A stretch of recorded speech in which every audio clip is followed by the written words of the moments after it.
These are like SAPs that like 30 people in the entire world are read onto. All special, all the work that we did were special access programs. So not just only you're in a skiff, not just your top secret, but they are so limited.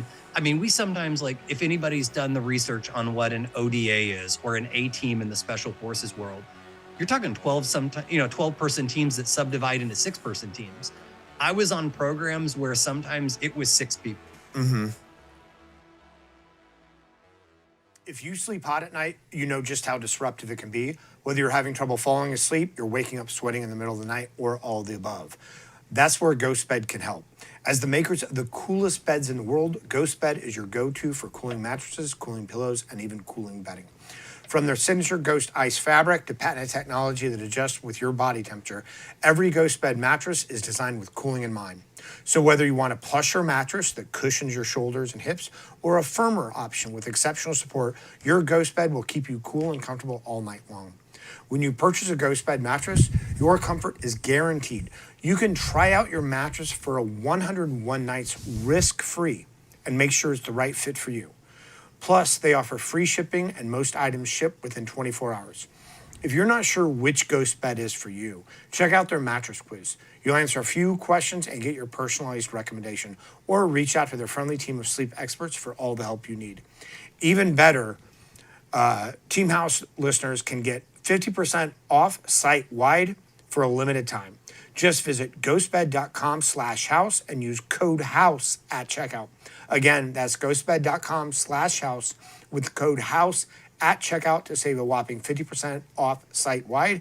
And if you're not in the market for a mattress, check out their pillows, their bedding. They have all kinds of great stuff there. So thanks to GhostBed, and check them out. Special operations, covert ops, espionage. The Team House with your hosts, Jack Murphy and David Park. Hey everyone, welcome to episode 329 of the Team House. I'm Jack Murphy here with David Park, and our guest on tonight's show is Kyle Hanslovan. Kyle served in the military with the National Security Agency, and now he works in the cybersecurity realm with Huntress. We're really excited to have him on the show. As I was telling him beforehand, you're somebody who's been on our list for like 4 or 5 years, so we're really happy to finally have you here. Absolutely stoked to be here. It's one of those funny things, right, of how long sometimes it just takes for good things to go down. It's totally my fault, just sitting on it and not doing anything about it. So Kyle, let's start off at the beginning. Tell us a little bit about how you grew up and what took you towards military service initially. Gotcha. Well, I'll try not to like cut onions or anything, but definitely grew up on the poorer side of life, right? So think of like single mom. I never hungry poor, but like we always lived with whoever mom was dating at the moment, that type of situation.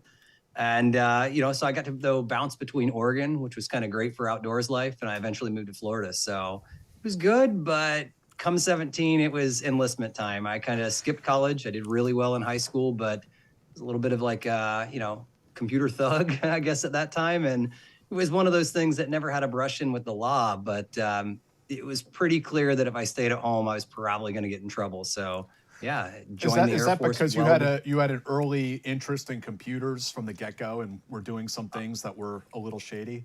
I was a super nerd, right? So it wasn't cool back then. Like now, like my kids kind of like marvel of like, yeah, my dad's a hacker.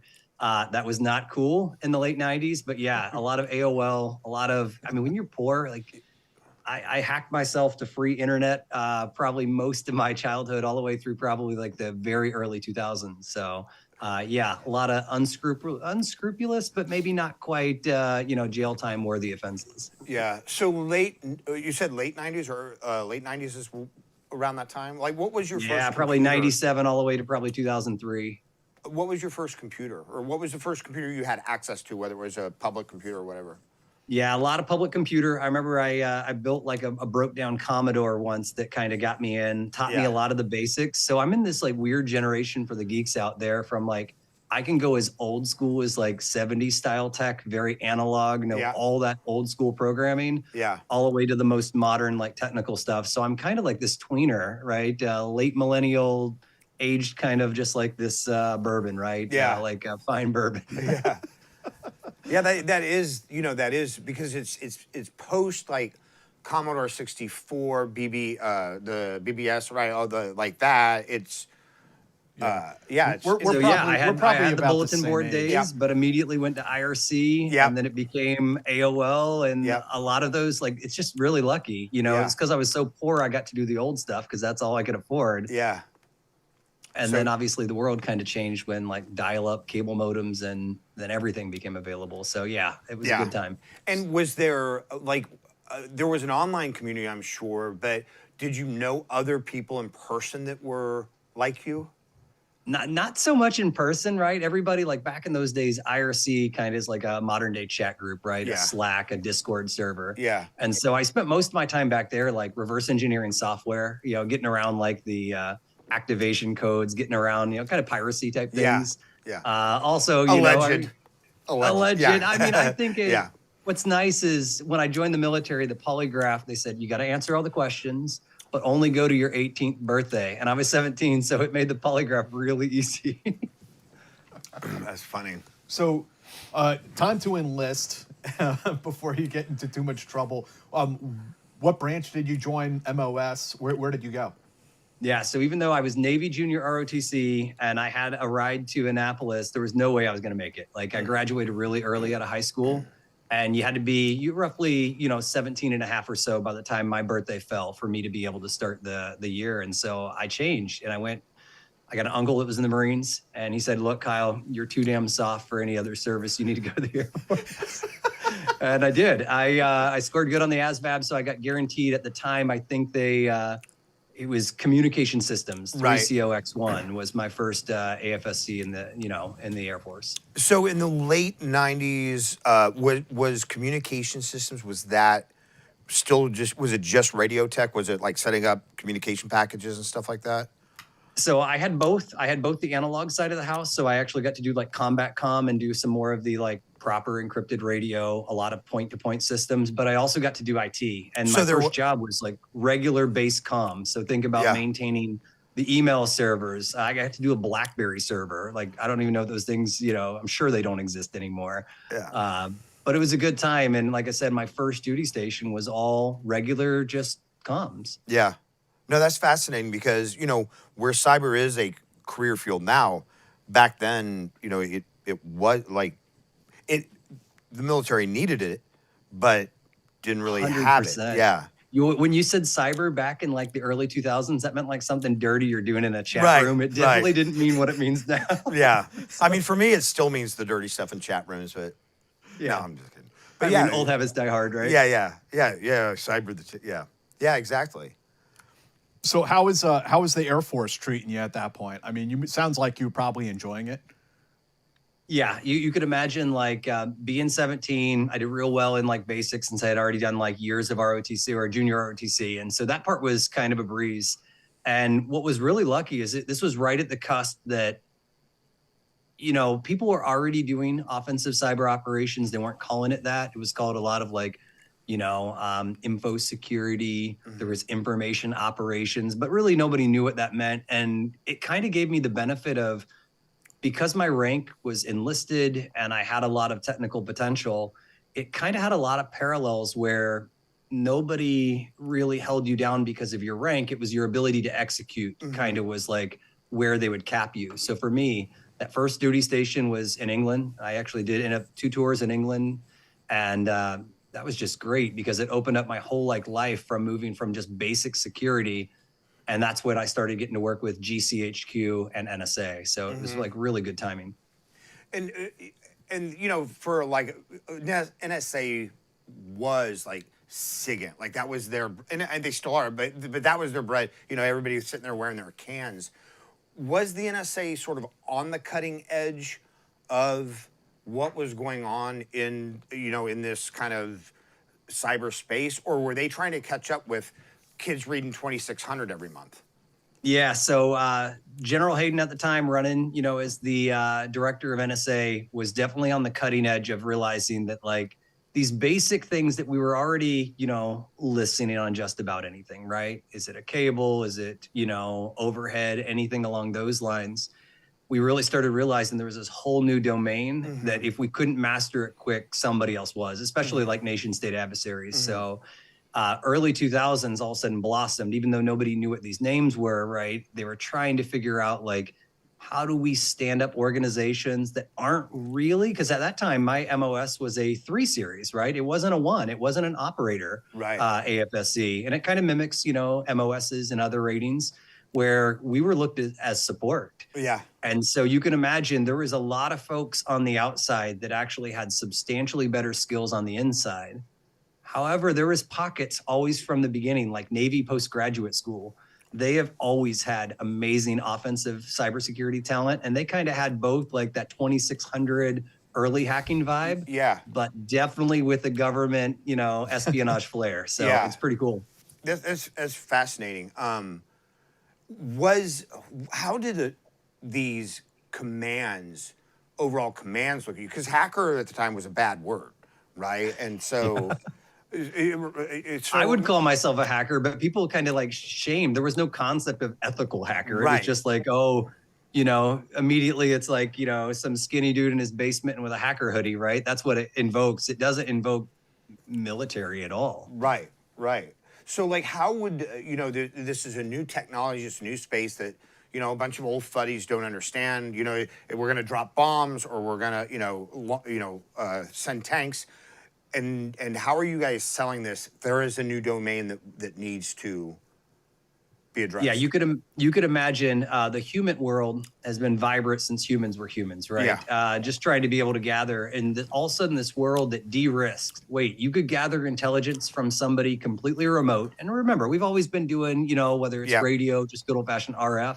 So there was a lot of these parallel analogies that, from my interpretation as a very young airman, I don't think I appreciated how many of those parallels that some of these real late 90s, early 2000s officers that at that time, the military, right? If you think about the Air Force, they were run by pilots. The Navy admirals were commanding, a fleet, right? And of course, instead of regular legs or stuff like that in the Army, you actually had folks that might have been tank commanders all of a sudden now thrust into this brand new domain. And I just totally missed how far ahead some of these people were. But I'm willing to bet that like finances came into it, do a really expensive human operation doing all this crazy stuff, or put some geeks in the basement with some shady software and get it a lot cheaper at low risk. That had to have been part of it. I don't know for certain, but it had to play into it. Yeah, that's interesting. Code Red, or like Mountain Dew and pizza, or to get the job done, or for tank sure. And rounds. I definitely was that. I was the skinny nerd that give me pizza, get back code. So. Yeah, that's funny. So it sounds like you started off your military career more on like the IT side, but then you got exposed to some of these other career fields. What was that sort of like as you progressed in your Air Force career? Yeah, my first pivot was not straight into cyber writing software for espionage. It was actually emission security. So think about gathering like signals that would, leak from those big old monitors, right? That would ride over top of cables.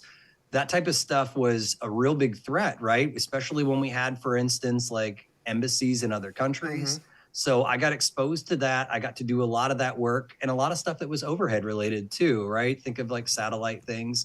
But it wasn't really for me. The real cyber side of my career didn't really take off till probably 2008, 2009. I happened to be deployed when, that it's now very much publicly talked about, the Buckshot Yankee incident. And I happened to be in theater. I was attached to third group, being just support.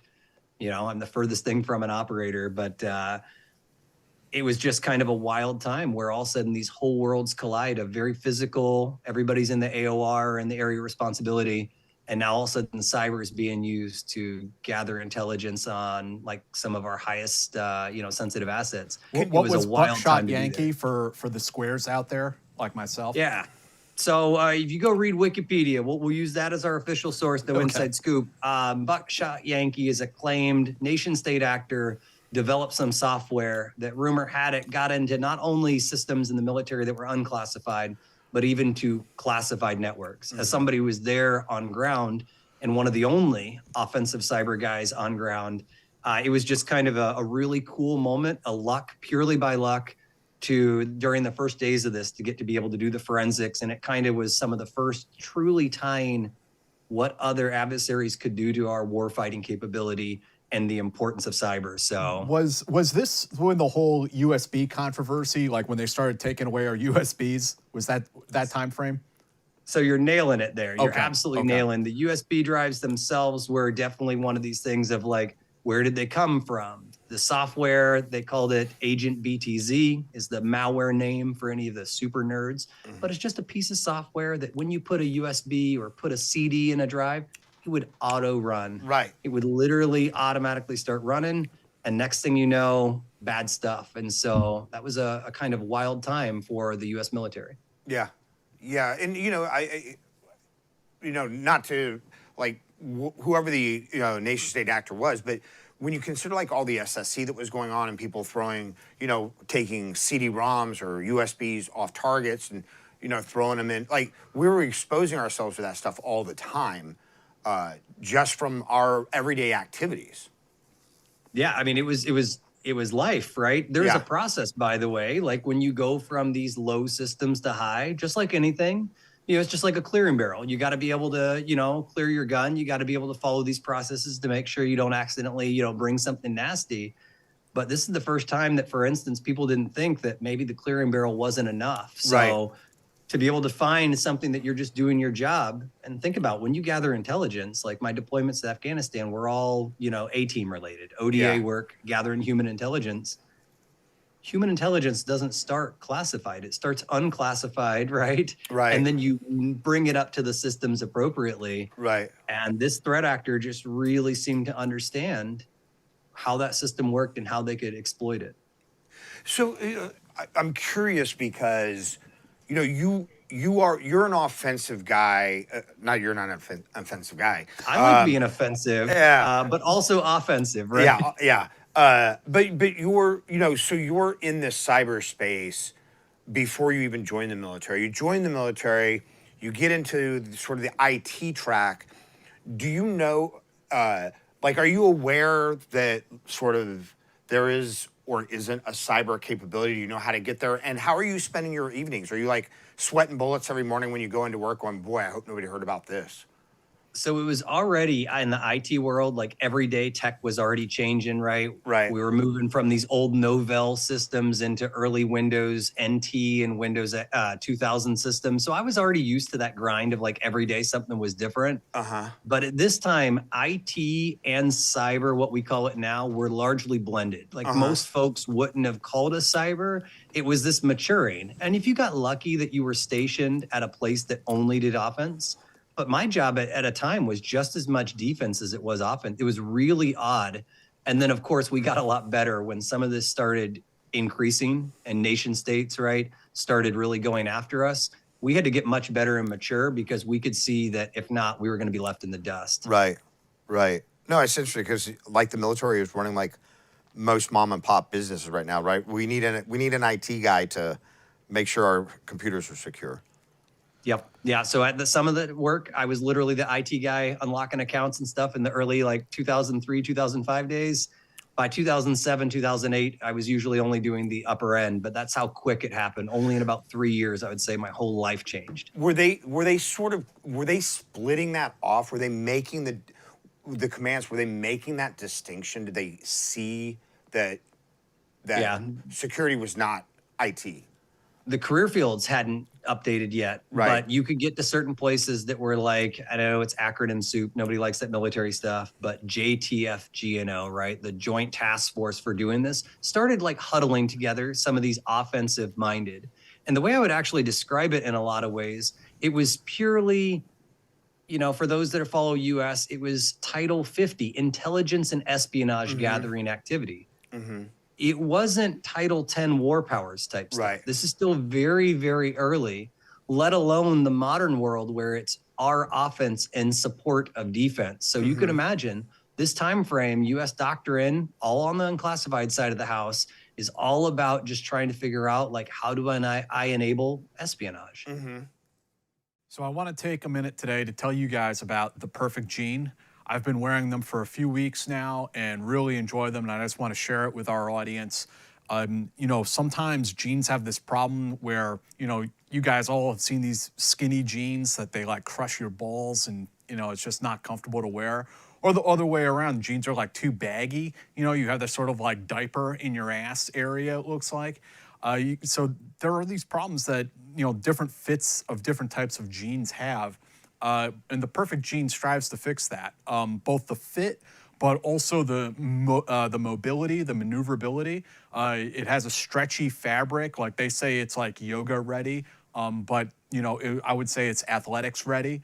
Moving furniture, doing things around the house, you're not gonna have that like super tight, like constricted fit that you feel like you're not gonna be able to move around in.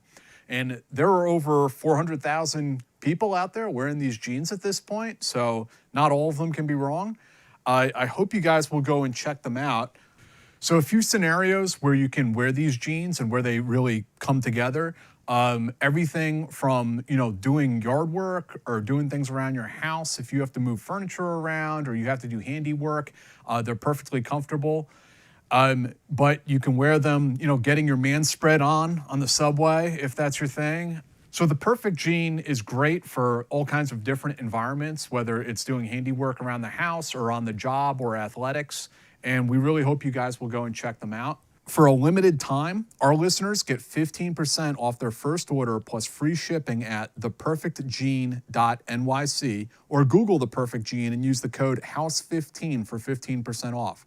That's 15% off for new customers at theperfectgene.nyc with promo code HOUSE15.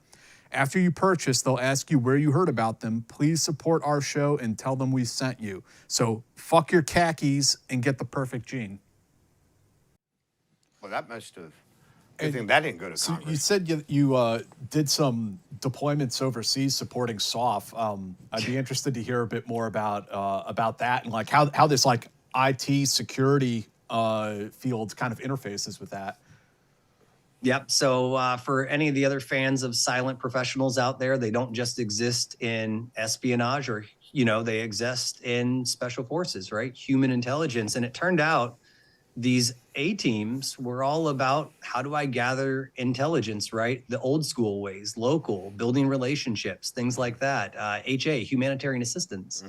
But they need a geek like me to keep some of the systems up, whether it's classified systems, being able to keep the data. You can imagine for how do you covertly record? How do we make sure things aren't bugged? All of that stuff is normal parts of just any sort of espionage doctrine all the way back to the 50s. It's not unique, but there's definitely shortage. And so folks like me who are cyber warfare operators, completely different than special forces operators, got attached on the same teams. And I was like super grateful to get that. Did you basically have to teach them how to utilize you? I think in a way, in a lot of it, like when I first got there, the team was actually pretty clear, like reminding me, hey, hey, turd, keep the systems up, make sure the morale drive is running. But right, very the morale drive. Very similar though. You could imagine like their careers is often defined by their capabilities, which was identical to mine. And so in a lot of ways, I got lucky that my team treated me pretty darn fair. I won't say that there wasn't hazing. Like we had an incident that involved diverting a drone one day. And I'll be darned if they didn't. Not only like after this incident goes down, I get in, they tell me to pack my stuff. They have me fill out a incident report. I'm thinking I'm going to jail. I'm like crying, filling this out. I get to the last page and it says, remember, you're not a special forces operator. You're an Air Force tech geek. Sign here, puss. So these guys let me have it, even though, I got to help them with a lot of great stuff. I was definitely, though, still support. So that type of relationship was actually pretty cool. And for me, who'd always been very athletic, not the same style of athleticism, it was a really kind of humbling experience to get to spend a couple deployments with these guys. So in addition to telling people what you can do, did you have to tell people what you couldn't do based on like misconception, like enhance a picture, enhance. But you Half the just like, mainframe, Kyle. Yeah, exactly. Yeah, so you could imagine all the TV shows and movies ruined it for, folks that, for instance, are like, look, I blow things up, I'm a demo guy, or, I'm the combat medic. Just the same way that people don't understand how transfusions do and don't work, they didn't understand some of the technical stuff. So like Wi-Fi hacking, I could do that. That would impress them. Other things, it's just like, yeah, I took this camera was on a flip phone or some Nokia on a Roshan network somewhere, enhanced this. And I'm like, guys, it's not, it's not minority port where there's not enhance. So you can imagine there was definitely some disappointment. I disappointed at times, guys. Yeah. I mean, you can do stuff that's like literal magic to them, and then they ask you for something to them that's basic. Hey, enhance this picture. It's like, there's nothing like... Nothing to enhance. There's nothing to enhance. Yeah. I literally remember some surveillance stuff that we did that I soldered some kit that was very simple pinhole camera to like an existing cable that was hidden away very, very far away. And they thought that was magic. And then I'm letting them down on stuff that they felt that was so basic. Right. So it's just a weird dichotomy. Yeah. Yeah. So did you do, I mean, were you with them or did you do multiple trips with SF? Yeah, multiple ODAs, but they were like, they would go and do like 12, 13-month rotations, and I'd be in and out in like 5. By the time I could actually deploy, go back home and come back, and the same team could still be in place. So it was, it's kind of sad actually, if you think about it. Yeah. And how do you see, like during this time where you're doing these deployments, how do you see technology changing and how the military is or isn't embracing technology? So the teams were becoming more technical, like the 18 Echoes, right, who had comms roles. Our team actually also doubled as a team sniper, right? So he was very different than he could have like encrypted comms. And so you could imagine as I could take on some of those responsibilities, it allowed them to take their own specializations and focus on it. So I actually think in many ways it was, I even like today at my current job, the best thing I can do is focus on the skills only I can do. And so this blending started happening in the late aughts. Think of like 2008 to 2012. All of a sudden you had these geeks that were taking away some of the, I would call it mundane, monotonous, and allowing like real operators to do stuff that only they're trained on, right? And so that was, I think kind of a true, like people use that word force multiplier lightly. This was an actual case where they're like, whoa, I have somebody now that can do this, can run this, is fit enough to do this. And then it enables, an extra body because these teams are very small. So anyways, it was a cool difference because that from my first time, like even just on small deployments, think about like Qatar, Kuwait stuff. We were modernizing IT systems, but they weren't impactful, not like this. Right. Yeah, you're watching people's IP addresses, their MAC addresses, and they're going to porn sites, shutting them down. It's really, really cool Yeah. that you got to see like the blending of these capabilities pretty early on. Yeah. Yeah, and again, right place, right time. And if you fast forward even just a couple years later, by 2011, I had left active duty and I started National Guard time. So the typical 1 week in a month, 2 weeks a year. And that led me at Fort Meade. And that time, no joke, within 2 years, you had going from these type of incidents to things that were like, people publicly claimed, the US and Israel were related to like Stuxnet. So that's such a big difference where you're going from 4 years earlier, scared of like bad USBs, to now all of a sudden a world that supposedly some nation state actor made some centrifuges spin extra fast to prevent enrichment of uranium. Like that is a crazy difference in 4 years. Yeah. True. Were there things during this sort of blossoming, were there things that like you just wanted to jump on somebody's desk and tell the military that you're missing this, like or the government in general, that you're not paying enough attention to this particular thing? So 2012 was the first time I actually thought, because we have so many flyers running some of these, what a lot of people, we call them wings, right? Air Force nonsense. But when you have some of these flyers making policy decisions, I would say 60, 70, 80% of them just couldn't get the force multiplier. But there was a rare 20, 30% that kind of at this time had laid the groundwork. to create, you could imagine, the beginnings of US Cyber Command. Some of even the separation, because at this time, like NSA is doing what they can do to help. But NSA's mission is foreign adversaries abroad for espionage.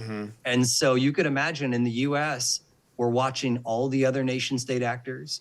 They're changing their techniques. They're using schools for espionage. They're using commercial entities.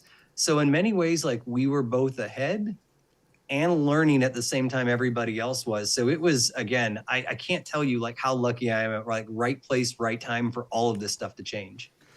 So you join the Guard, which exposes you to Meade. What's your first impression when you're there? So I wasn't a Guard guy. I had deployed with Guard people before. Oh, sorry about that. Okay. Oh, no, yeah, you were right. But Okay. I wasn't at this time, think about it. I wasn't really a National Guard guy. Right. I was in the National Guard, but I didn't know what that meant. Right. I thought at this time, Guard were kind of like, hey, you'd have like 65-year-old tech sergeants, right? E6s for us, right? And I thought, oh man, this isn't the tip of the spear. But it turned out the National Guard and a little bit of the reserves, but really on the National Guard side of the house realized there was going to be, they're not talking about the word hemorrhage. They called it STEMRage. All the science, technology, engineering, and math folks doing cryptography, advanced, for instance, offensive cyber operations, even defense, they were racing to go to support, remember Google got mass hacked in 2009. So even the industry is now dropping major dollars. I'm talking like $400,000, $500,000 salaries a year.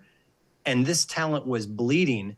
But it turned out the National Guard realized this was going to happen. And their whole goal was, let me retain the best talent in the world. So even if we can't have them full time, how do we have that reserve capacity? And it was brilliant. I didn't even know that this was going down, and it didn't become apparent to me for probably 2 or 3 years later that some good flyers realized this was going to happen. I guess there's some parallels with flyers. This happened, at the drawdown of like Vietnam. And we didn't necessarily have for a while the flying talent to be able to do other air superiority.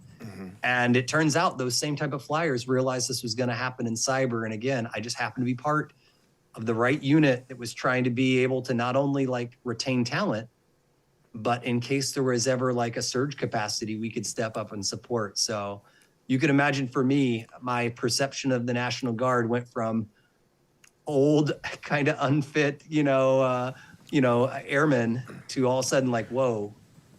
It turned out the National Guard actually had, in many cases, better talent than active duty had.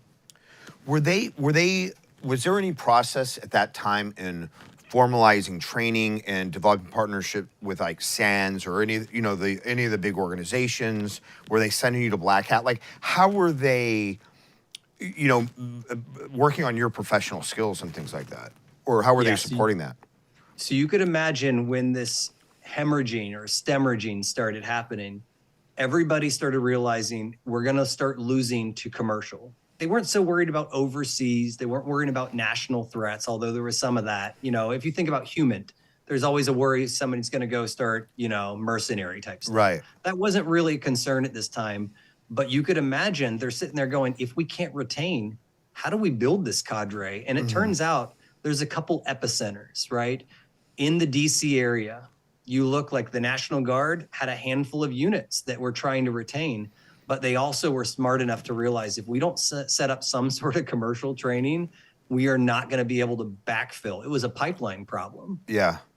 I mean, still to this day, 2025, I have to build more talent than I can hire. Yeah. Because they're still that rare. So yeah, companies like SANS and even other like research institutes, think about the national labs, had to step up and help grow people. Yeah.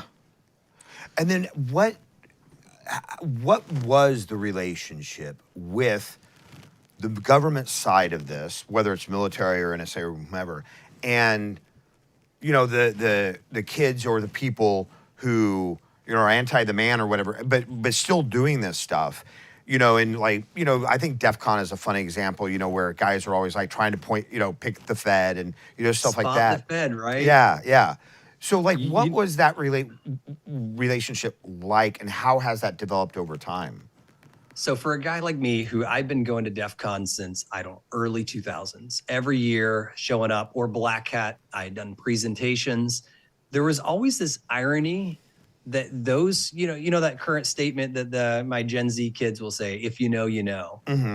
All of us that were sometimes involved in some of these hacking events by kind of like late aughts, 2005, 2007, 2010, a lot of people realized Spot the Fed was ironic because a lot of people organizing had now become in support of some of the federal side. So there was always this irony of, catch the actual active agent. And I'll be honest, a lot of people wanted to pick up FBI. There's a very big difference between NSA, who is very much a mission that is going after non-US citizens. Right.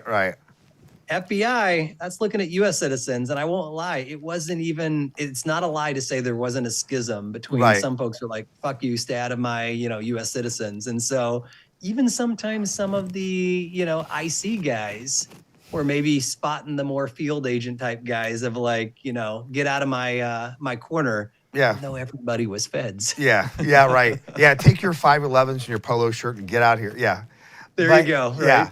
But that is true because the IC is the IC and the FBI is the man.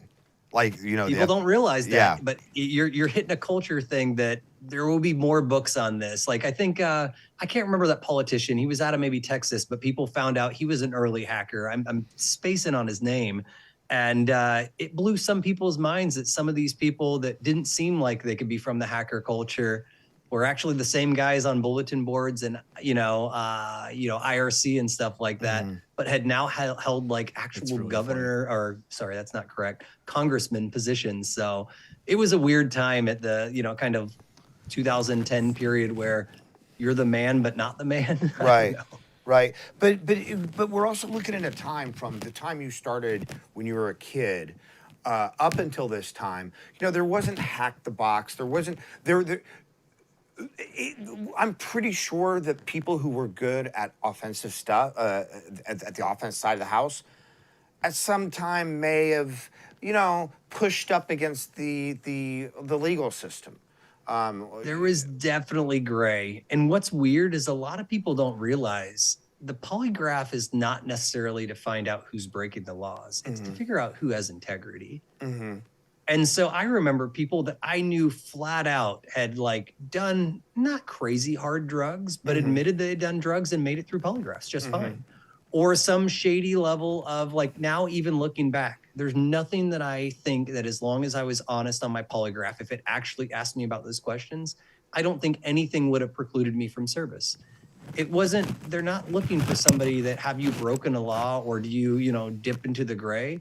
They're making sure that when they ask you, they know you're going to be honest, and integrity is worth a hell of a lot more than occasional bad judgment. So I think the actual US government had to change their mind a little bit. And for me, I mean, I've been tiptoeing this line my whole career. You cannot, you have to obey laws, period. Right.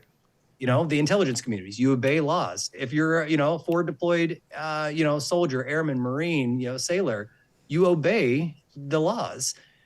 But there's always this level of gray that I noticed that the offensive cyber world, they're even to this day, some people will say, I use my offense in support of defense. And somewhere there's a little level of understanding, just don't go too far, right? Right. But in order, like I said, before all these, cool little sites that you could go on and learn this stuff, when you're 13 or 14, and there aren't sites like Hack the Box or whatever, or pen testing sites or whatever. Like, how do you learn how to hack into a network? For me, it was these capture the flag competitions. They weren't physical capture the flag like the sports game. They were the hack into other systems. And it turned out there was a lot of these. They were actually Hack the Box, and a lot of these modern training systems started from kind of war games type events. And I don't even think people knew, like the year that, for those that don't know what I'm talking about, these capture the flags, think of possibly 15 to 20 8-person teams of stinky, pasty nerds creating exploits and hacking each other to steal data. They're stealing the flag. They then submit the flag, bring it back to base, and they get a point.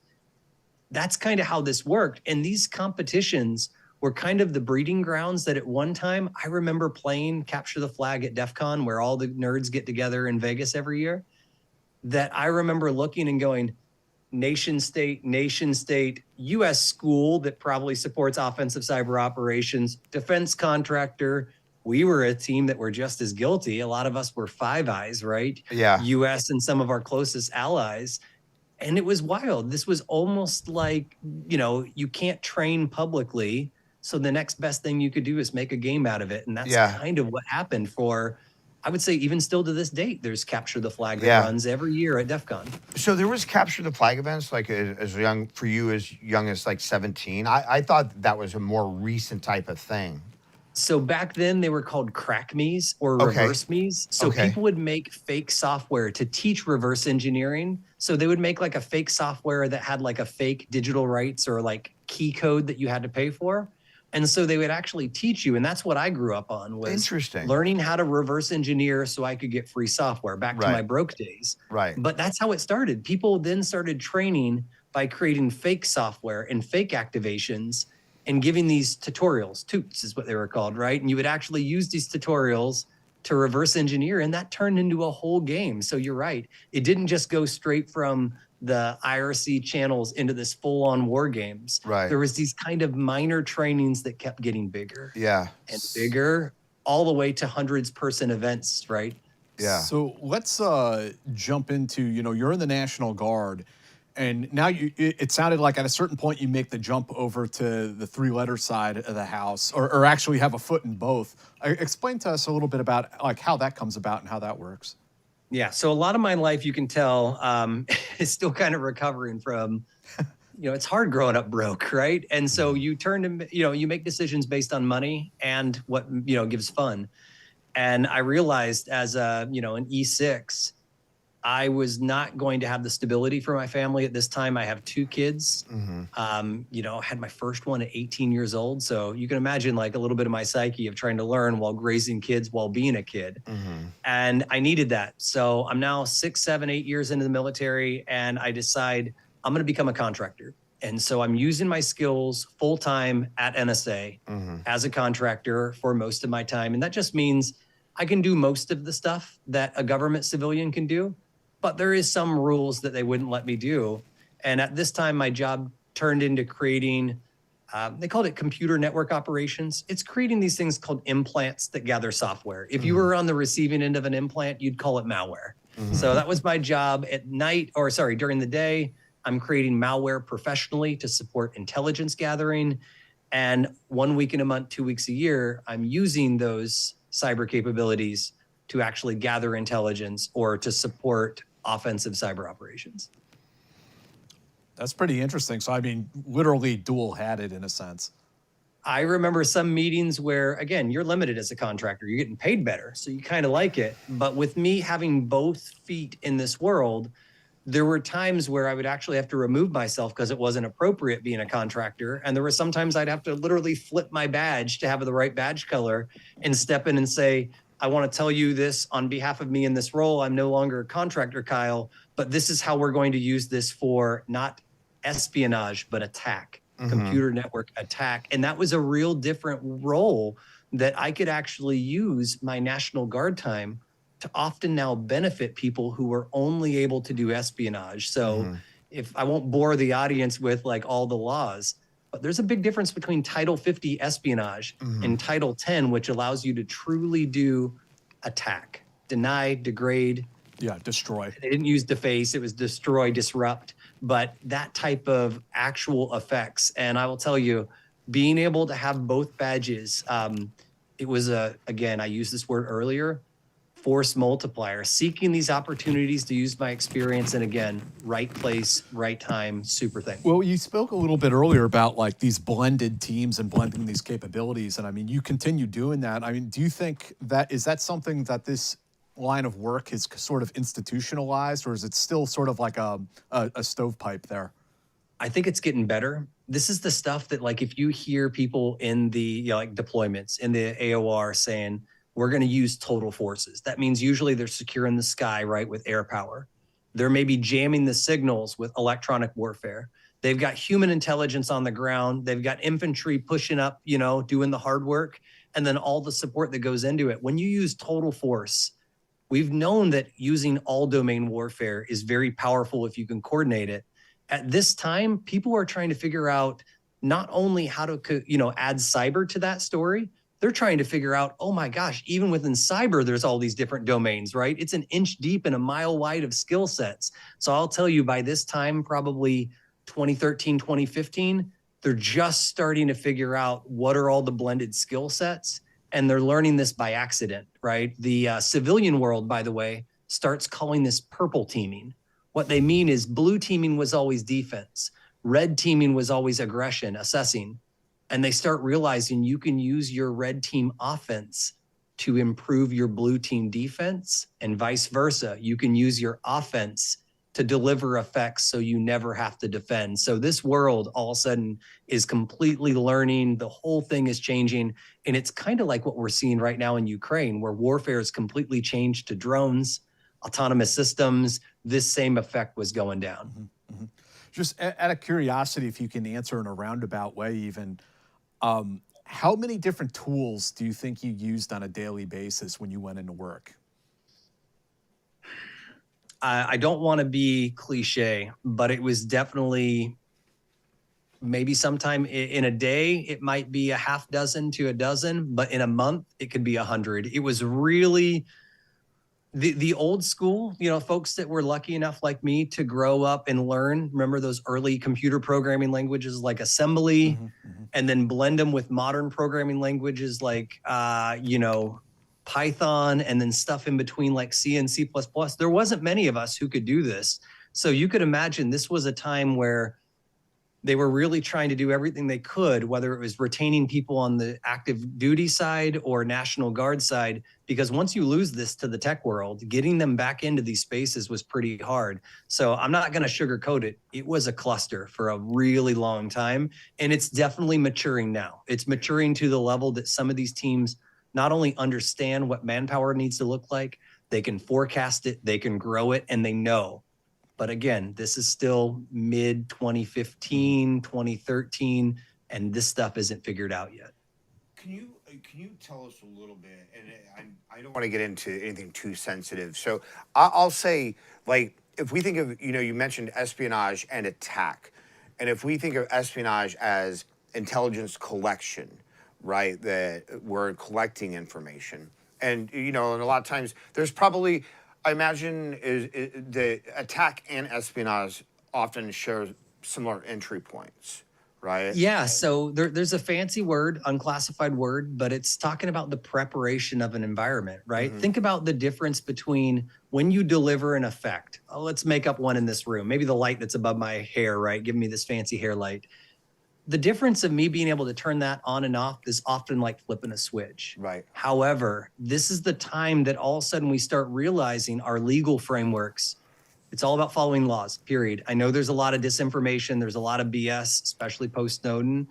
But the most law-abiding organizations I've ever worked at, military, NSA, plenty of examples of where it didn't happen, but it's kind of crazy. And where I'm going with this is, you started learning our laws might not have let us prepare to get in, right, just in case you have to flip that switch. So I'm telling you, when you start getting into this time period, 2015, 2017, we're realizing things have to change quick because our adversaries are not hung up on laws. Right. Yeah. And if you think about people that aren't nation state, let's start talking about the emergence of cybercrime. They give no shits about what the laws are. They are just moving faster than anybody to innovate. So we actually got caught up in a world in the US for a little while that the real heroes were actually the policy wonks. The lawyers, the legal folks actually realizing that if we're going to obey the laws, we need to make sure the laws not only protect US citizens' rights, we have to be able to handle all the murky situations. Right. What if a US citizen goes abroad and you accidentally do something and collect? How do you, like, all this stuff? Because no offense, like, my mom's my best, supporter. She's also the first tinfoil hatter who's like, are you listening to my calls? And I'm like, Mom, I give no cares what you're talking about in your calls. Right. But that crap can happen by accident. So you could imagine lawyers had to allow us to get in place, gather intelligence so you don't have this 9/11 event where you had the info but couldn't action it. And so this time period, again, we as the US are still trying to make sure we follow laws, but we can't get caught flat-footed, right? We are a nation state power that stays in power by projecting power. Right. And if we hamstring ourselves by being perfect, you can sometimes let perfect be the enemy of good, and good enough sometimes gets shit done. There was that example just a couple of years ago. If you remember Tucker Carlson making a big stink about how somebody illegally leaked to him that he had been caught up in an intercept. And it turns out, yes, he was contacting the Russian government and talking to them. So if you do that, no shit, you're going to get, your comms are going to get intercepted.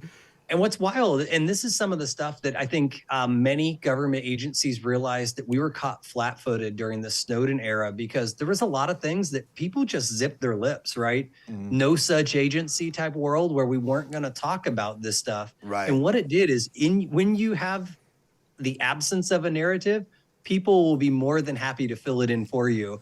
And so this is the stuff that, to be honest, the armed services, I would generally say, gets it done. Right. We don't overclassify. We have a mission. And that's because I think we realize and we cherish loss of life.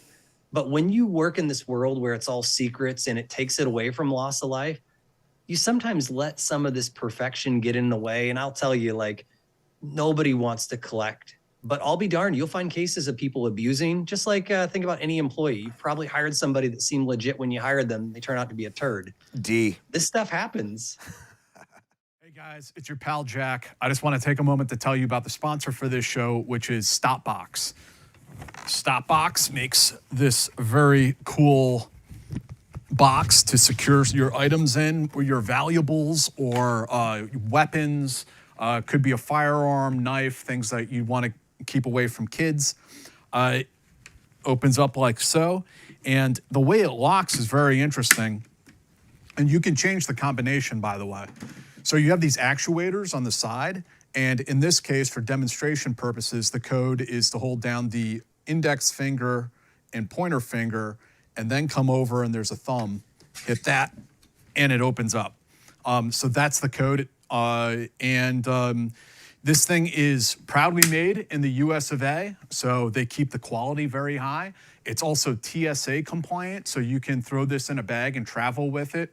And Stopbox also offers a range of other innovative products, including their vehicle safe, chamber lock, and other essential gear designed to keep you prepared and protected wherever you are. For a limited time only, our listeners are getting a crazy deal. Not only do you get 10% off your entire order when you use the code HOUSE at stopboxusa.com, but they are also giving you a buy one, get one free for their Stopbox Pro. That's 10% off and a free Stopbox Pro when you use the code HOUSE at stopboxusa.com. Discover a better way to balance security and readiness with Stopbox. I think you touched on something that's like really interesting, I think, especially around like the Snowden period, because there really was not a public interface between NSA and the public. I'm sure they had a public affairs office, no offense. But it was the House of Glass, right? I mean, see no evil. When that scandal broke, it was a little bit different, I think, than the military, because people can see their soldiers, they can hear their soldiers, they can get to know them a little bit, and it kind of takes away the mystery of it. Whereas with the NSA, we can, if it's a black box, we can project all sorts of nefarious things upon what you're actually doing. Yeah, no offense. When somebody doesn't tell me how something works, I have survived by being very pessimistic, right? That's how we as humans evolved, right? Bad stuff outside of the cave. And if you make something seem shady in the dark, I'm not going to assume positivity happens in the dark, right? That's literally how we evolved as a species. So I can't wait. If you do the math, right, you've got some of the Snowden era type stuff, 2010 to 2015. Usually US has a lot of like declassification things that happen in 25 years for some of this. I cannot wait to fast forward to, our equivalent of 2040, when some of these stories start to become declassified, maybe governments and officials declassify these things early, and tell the real story of how some of this stuff happened. Because I will say, remember that word stemmerage I used? If we thought it was bad in this kind of 2010, when you don't give somebody a voice and you don't defend somebody who's working hard every day, I'll just go take Google's $500,000 a year, Right. thanks, because my civilian pay at $96,000 a year ain't cutting it, right? Right. Yeah, and both the CIA and the NSA have this problem of not, they'll never talk about their victories. They'll never talk about their victories. They'll never, air out like things that they've accomplished. But when somebody does go rogue or somebody does something bad or an op fails, you hear about that. So it's easy to see these shady, evil organizations that are secretly, pulling strings all over the world. Yeah, and I'll tell you, it's what's weird is you work at a spy agency for about 13 years, and now I appreciate my privacy and transparency more than I've ever appreciated. Yeah.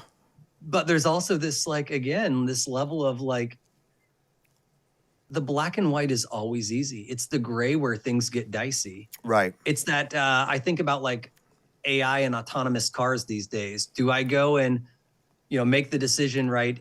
Do I take a right and run over 3 or 4 people, or do I take a left and run over 1 person? How do you make that decision and value life? And it could be, 1 child or 3 90-year-old people, all this logic. And the reason I'm giving this example is national security is not one in the black and white. It's Right. one on interpreting the gray and trying your best during a crappy situation to make the best decision and not regret it for the rest of your short life, Right. So back to the notion of like lifting the veil or clearing the fog a little bit. I'd love to ask you, since you were there for a hot minute.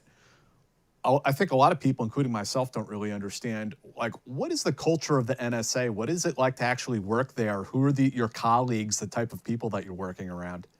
So, I mean, this is the fun stuff about these big agencies, right? And we haven't even talked. People forget that the US has like, I don't know, what is it? 16, 18 different intelligence agencies, Yeah. right? Yeah. Even Treasury has like some type, of work. But the part that I'm getting at is that the big ones, you get the whole spectrum, right? You get some people that are top level operators, and you get some people at NSA who are janitors, right?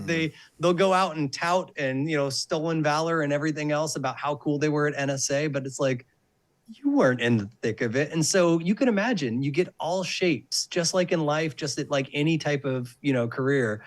But the one thing that seemed to drive everybody together was understanding that, like, if you mess up the things that we appreciate, right? True freedom, true just being good to people, screw politics and how you lean.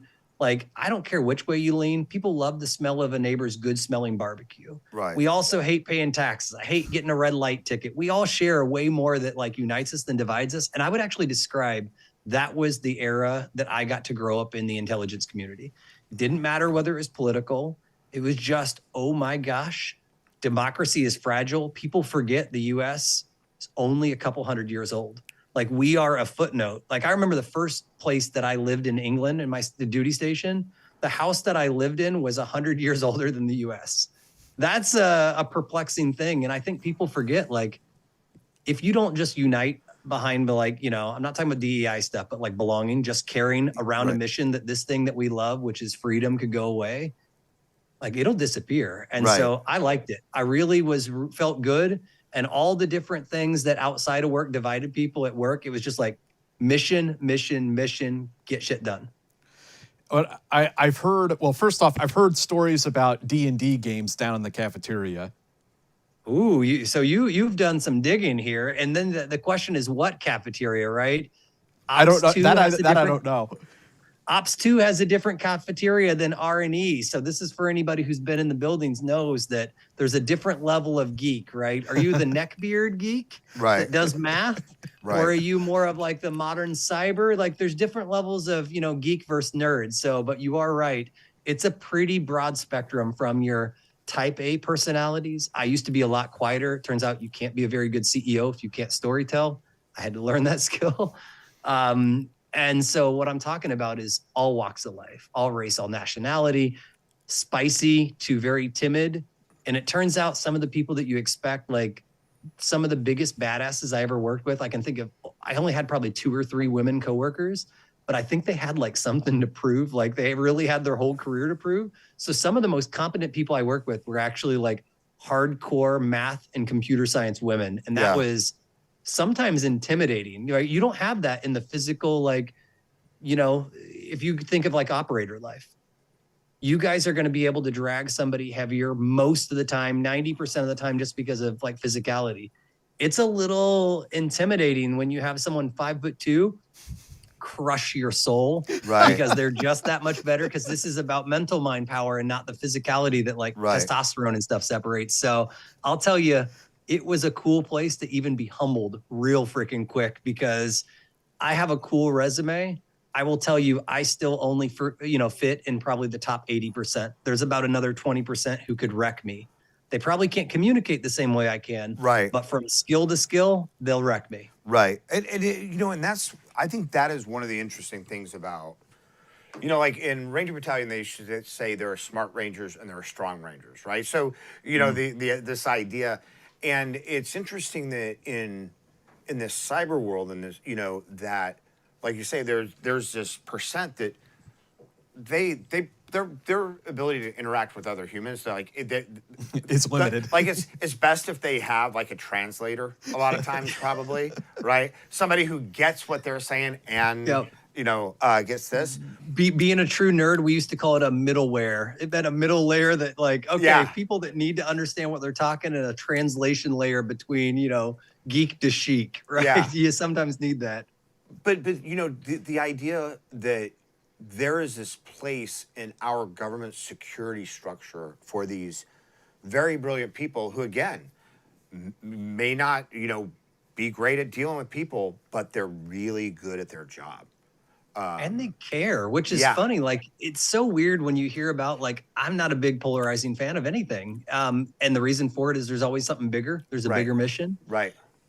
I think that's a dope place, though, when you're like, whoa, this person that I probably on the outside would never go like drink beers with or whatever is literally in the same trenches with me, fighting the same war. It's coming from military that had deployment skills, coming into the intelligence community where it comes in all shapes and forms.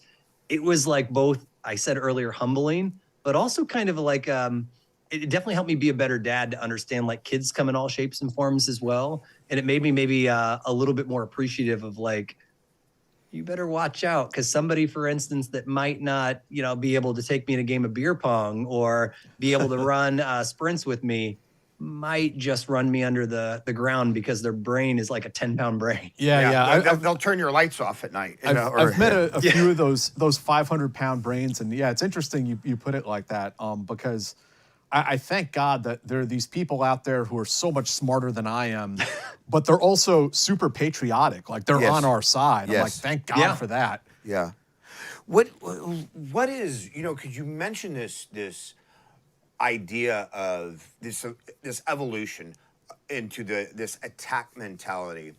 And I'm sure that there are people who are like, well, if we have the espionage, if we have the placement, why are we gonna attack and let them know we have the placement? But then there are other people who are probably like, hey, like, Yeah, and let's do espionage, this. there's that whole thing of like, then they'll know that we know that they know that we know. Right. like what are the pros and cons of attack? Yeah, David, one of the best cases I remember, and this was, again, humbling, and it was more human, actually, than cyber, but it's the same mentality.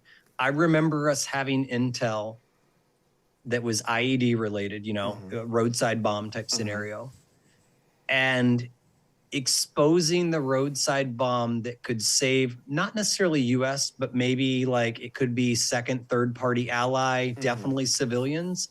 And if you gave that up, could prevent us from, at the time it was always bin Laden related. That math is like, it's like, I don't know, like today I've been really lucky not to have any form of PTSD, but the closest thing that I had was that type of scenario where you're literally measuring trade-offs and whose life is more valuable. And I'll tell you, it also like when you create attack tools that you were talking about, this new world, I remember the first time somebody said, okay, I appreciate you doing your work with the espionage. You don't have to create an uninstaller. And I thought, I have to uninstall my malware, right? And they said, no, don't worry. It's going to be kinetically uninstalled. That's a moment that humbled the shit out of me. Yeah. Because you starting to realize that, because of me doing my job, just like anywhere else, bombs on bad guys get dropped. It's kind of similar to like, the folks in Las Vegas that are flying drones, right? That still get PTSD, even though they're thousands of miles away from any sort of battlefield and combat. And I didn't have anything like that, but I remember those moments that I thought, oh, I didn't gather the intelligence and people blew up that day. Like that's also like a really that's the analyst PTSD that those folks get. Right. Like why didn't I see that? Well, and it's like when you have when you have a low level you've identified this low level AQ guy, and you're like, all right, if we roll him up, we lose access to anything he has, but if we leave him out there, he might kill innocent people, and it's that dilemma.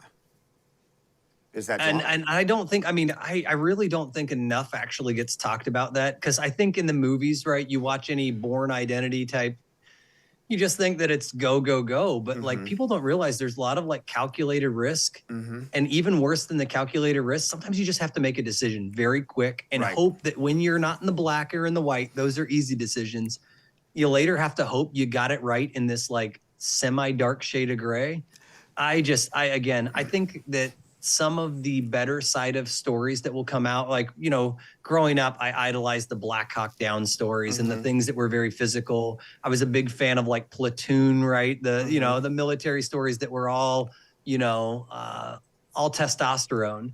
And I think the stories that probably need to come out, especially as we're starting to realize like mental health directly has a relation to like people's peak performance. Right. I don't think people normalize these things well enough. I don't think that we normalize like how much goes down, like you called it the analyst trauma, right?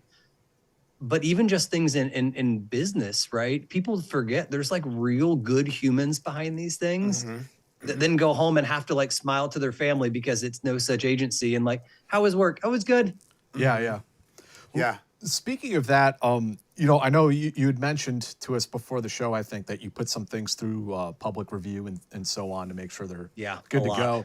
Are there any like war stories from NSA that you're allowed to tell?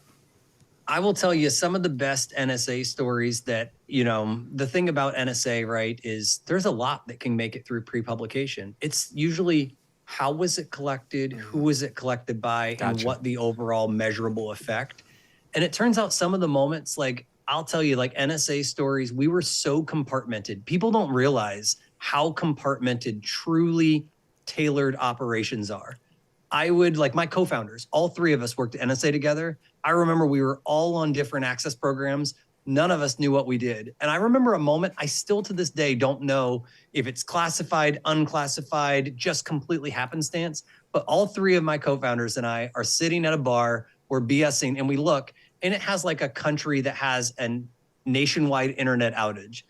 And all three of us look at each other, trying to see if anybody will give a tell. Right. That's Nobody hilarious. breaks anything. And to this day, I still don't know. Did like some cable come unplugged? Did they have a power outage? Or was this an accidental like intelligence gathering operation that took down like a core router? I still don't know to these days. Yeah. So I think those are the best stories of like, not what you did, but people don't realize to truly protect secrets, you need to keep small amounts of people knowing them.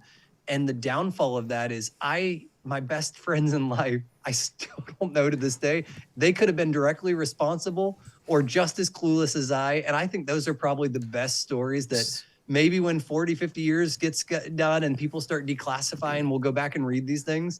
Yeah. But I think that's actually the camaraderie that I love, is the sometimes not knowing. These are like SAPs that like 30 people in the entire world are read onto. Yeah. All special, all the work that we did were special access programs. So not just only you're in a SCIF, not just your top secret, but they are so limited. I mean, we sometimes, like, if anybody's done the research on what an ODA is or an A team in the special forces world, you're talking 12-person teams that subdivide into 6-person teams. I was on programs where sometimes it was 6 people. That's intense when you like, I even think to this day of like, how do these stories, will they ever get told? Like, what if people pass? Right. I'm not saying all stories need to be told, but I think nowadays there's a lot of maybe even overclassification that, like, I learned a lot from what we used to do with like espionage in Vietnam and even during like Desert Storm, Desert Shield. And I don't know if those stories will be told fast forward in 25 years, because sometimes they're so limited and so targeted, the people just might not be around to tell them. Do you think that leads to another type of stress? We talked about it a little bit, but I've kind of noticed on the military side of things, when you have these SAPs, like you mentioned, only 6 people on the program, there's only 6 people in the entire world that can do that very important job. One of them gets sick, one of them goes to, his wife is having a baby, then you're even more shorthanded. I mean, does that lead to a different type of like stress, like and burnout really is what I'm getting at? Yeah, I think these type of things, like, you're just asking people to do unnatural things, right? If you think about a sports team, right? We just had the Super Bowl in the US not long ago, right? For NFL football, American football. There's always 2 or 3 strings of, quarterbacks, receivers. When you don't have that, not only do you have to have like that depth to be able to still get the mission done, it's just asking a lot. I actually think some of my most unhealthy work-life balance was during these times where I just now look at it, my company's now 500 people. I pride not having tiny, people who can't do it. I call it the bus factor, right? How many people at my company can get hit and the mission still gets going, run over by the bus? Yeah. And I actually think in some of these places that we were so small, we didn't even know we were creating stress because we were having to do the jobs of not just one, but like, oh, if this falls, I better be able to do at least 60, 80% of that so the mission still gets done. So I don't think I've ever heard anybody publicly talk about that, but I bet that happens. I know I felt it. Overextended is what I felt. The other thing, in addition to that, because you've talked about post-traumatic stress and you've talked about the camaraderie, but in addition to that is that, our friends, the camaraderie that we build, those ties that bind us, when you walk out of that SAP, when you get read off, you lose something with those friends. Like, you can still hang out, you can still barbecue, but you're not going to. There are limits now. There's a barrier, and when you leave, especially when you leave a service, whether it's the military, the intelligence community, whatever, and you're out in this world where there's not that purpose, and the post-traumatic stress or the operator syndrome and all this stuff. And now you're also isolated, and you can't even really be that close to people who are your best friends. You can still be close to them, but those walls go up. Once you leave, you're gone. So my co-founder, Chris, right? He was Navy. Don't judge him.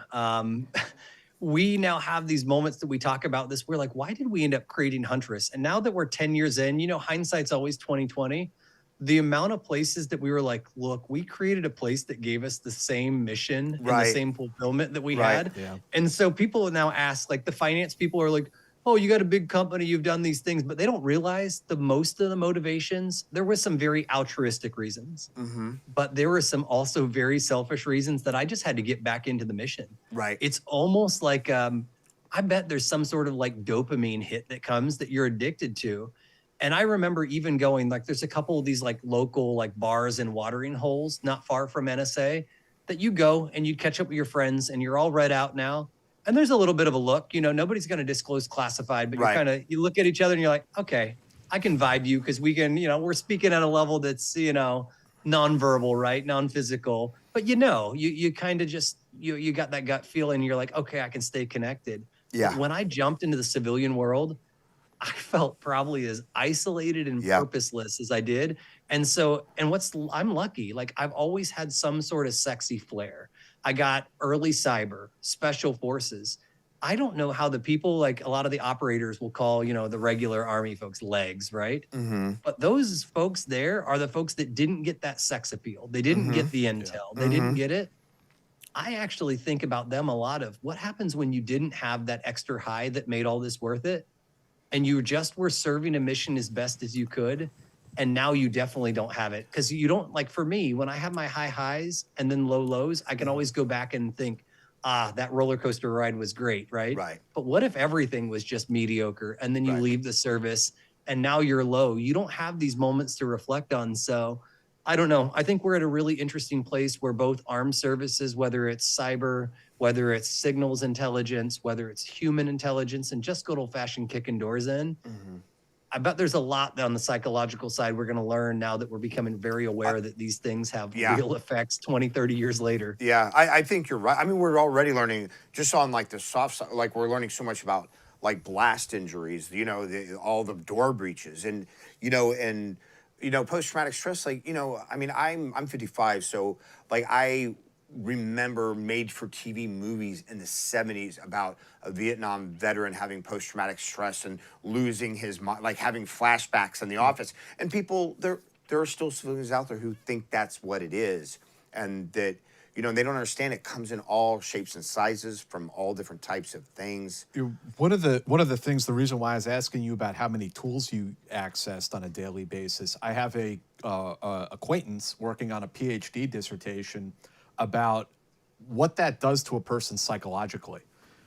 He was pointing out that if you're a soldier, let's say you're a infantryman, you learn how to shoot an M4, M240 Bravo machine gun, M249 saw, 3 weapon systems. Maybe if you're a sniper, you have a few more weapon systems. Maybe you have to learn 6, something like that. But people who are in the cyber warfare field, you're having to learn hundreds of different tools and move between those systems, those weapon systems, if you will, on a day-to-day basis. And what does that do to particularly a young person, to their mind? And obviously, it's not ever worth joking about any folks that are on any sort of a spectrum, because like that stuff's real. Some of us get hit, in the chest. Some of us get nicked with the tism, But I think about I think part of the reason we bonded so well from cyber to some of the operators is very specifically, we all had to learn different weapon systems. Like I remember my first deployment to Afghanistan. None of us are shaving everything else.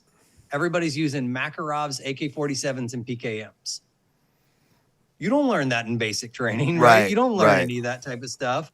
And so like that flexibility, and I think they called it fluidity at the time, like being able to go fluid between different weapon systems on different arms, learning the basics, only gets ratcheted up to a level. Like I remember the guys looking and they're like, how do you keep track of what to do? And I'm like, I don't even know.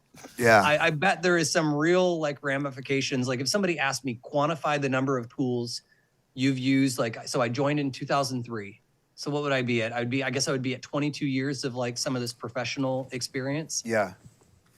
I don't even know. It would be thousands. Yeah. It doesn't even make sense, but I bet there's somewhere that like, if you're not on some sort of like okay with the spectrum, and I guess we're all becoming like with scrolling a little short-minded and used to consuming a little bit more, but somewhere in there it wears on you. So I would be stoked if you actually have those resources. I would love to see someone writing a dissertation on this. I can introduce you to that dude, and maybe he can get it to you when he finishes it. So you mentioned jumping into the private sector. Before we jump into that, any final thoughts on NSA that you want to talk about before we discuss your transition into the private sector? I'm, if I was to end it on there, obviously I'm long removed. I don't carry a badge there anymore. But if I was to, end it with, standing on a soapbox, we owe a lot to folks, just like in the armed services, that are okay with being silent professionals. Don't forget, the typical hero doesn't always look like Jason Bourne. It doesn't look like some folks like the 3 of us that can articulate. It's kind of really interesting of like at the future of true peak performance, brain power these days can actually be the equivalent of top level athlete who can bench the most weight. So I just would challenge folks to consider that. And even though I don't fit that personality, for instance, I think next time you sit back and think about where you want to go, maybe you don't fit in the military. Don't forget the opportunities you have to support, national security in different ways, even if you don't fit the mold. Absolutely. At least for me, I really enjoyed every bit of it, working for all the different types, because I'm not a bodybuilder. I'm also not, quiet. And it was cool working with both sides of it. That's awesome. So what made you decide to transition from, your leave behind your National Guard and your NSA careers essentially into the private sector? I think you said you had 16 years in uniform? Yeah, so start thinking about that. I'm only 4 years away. I think I might have had one bad year in the Guard because I was a scrub. But either way, 4 or 5 years, very close to like a 20-year retirement of some sorts. Gosh, you're asking me the spicy question, brother.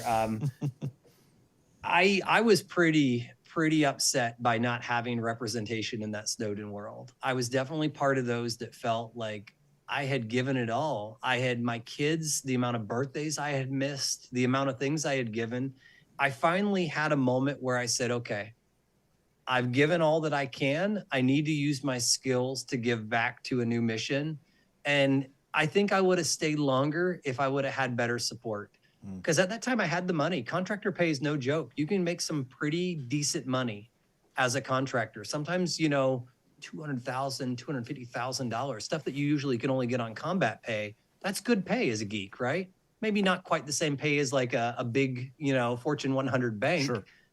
But that's pretty great government services, you know, pay, or government services light. But I didn't have that support. I didn't feel like the mission resonated. And to be very frank, I was looking at these operations that I was supporting, and people forget when you're in the military and you're doing intelligence gathering, you might be on the same computer with not only other nation states, you might be on the same computer as a cyber criminal. And so as I pour me a little bit of drink here in preparation, I guess, of this segment, as I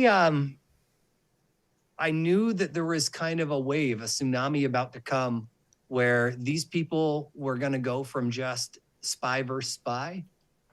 It dawned on me that we were about to see the first billion-dollar cybercrime groups. And in 2015, I realized if I don't help get ahead of this, we're going to see some of our most critical infrastructure. Like, don't think about just water and hospitals and, you know, electricity. Think of like the backbone of world economies.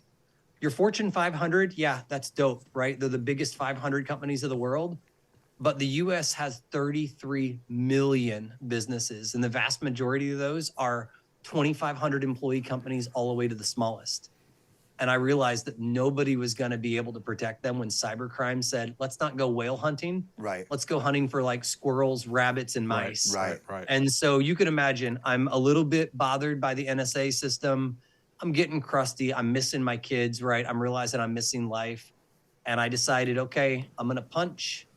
Even at 16 years, even being this close, I had a bigger calling, and it was going to be protecting not just the 1% of businesses, but the 99% that fall below the enterprise. So you can imagine. Before we jump into that, I do want to ask you to unpack a little bit the Snowden issue.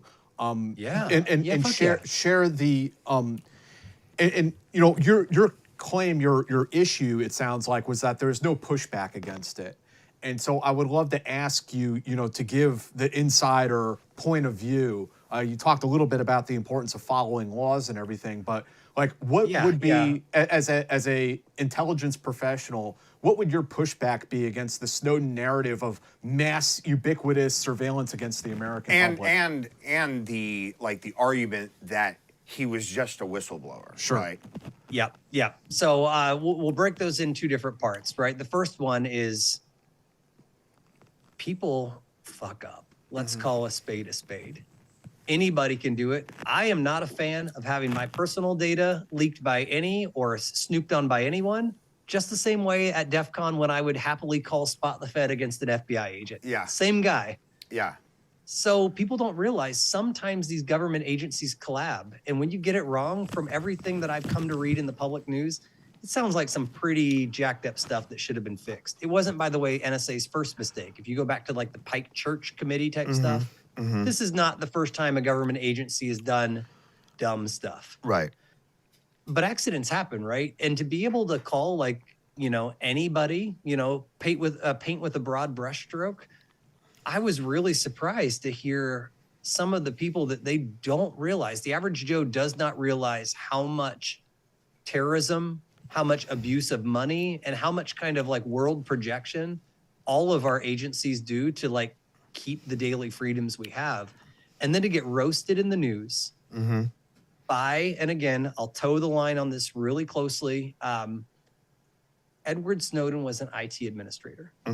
Edward Snowden did the good thing that any person, for instance, could do, which is if you find something that is truly illegal, you should file an IG complaint and get that shit to attention. And if somebody ignores you, you should do the most safe version of whistleblowing. Right. Go to Congress. When 2040 drops, we will see a narrative that is very different. And I'll leave it at that. And it's one of those that it doesn't match any narrative of a Roger Stone film or if I got that wrong, right, some of the movies that were on this.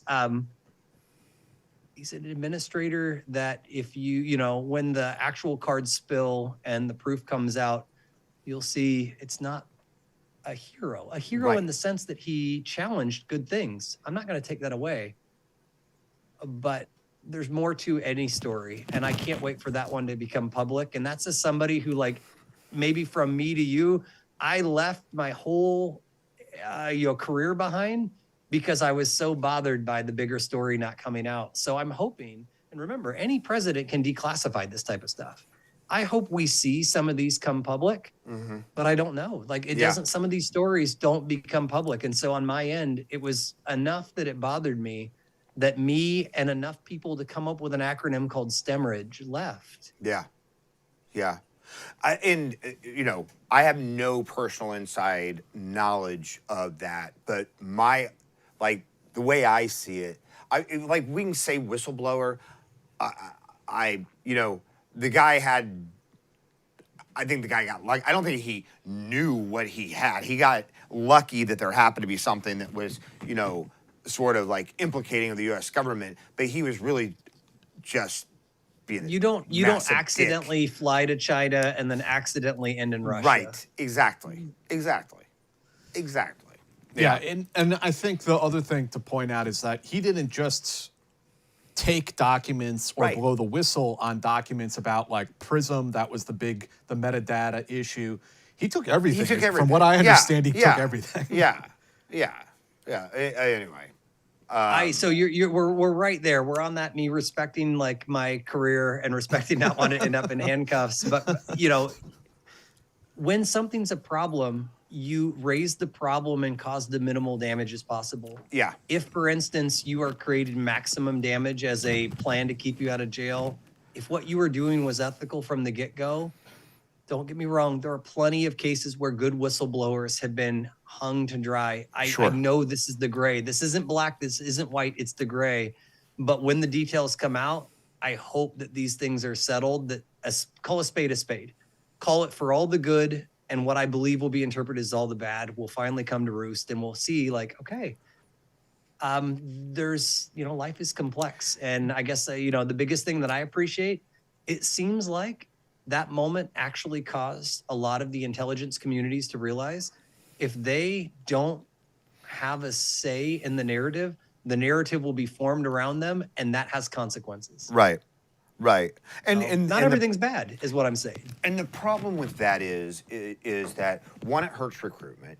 Two, the public sentiment, which, may or may not matter, but the public sentiment, about these nefarious organizations that are listening to our every phone call. Like, how many people have to work at the NSA to listen to every phone call I make, right?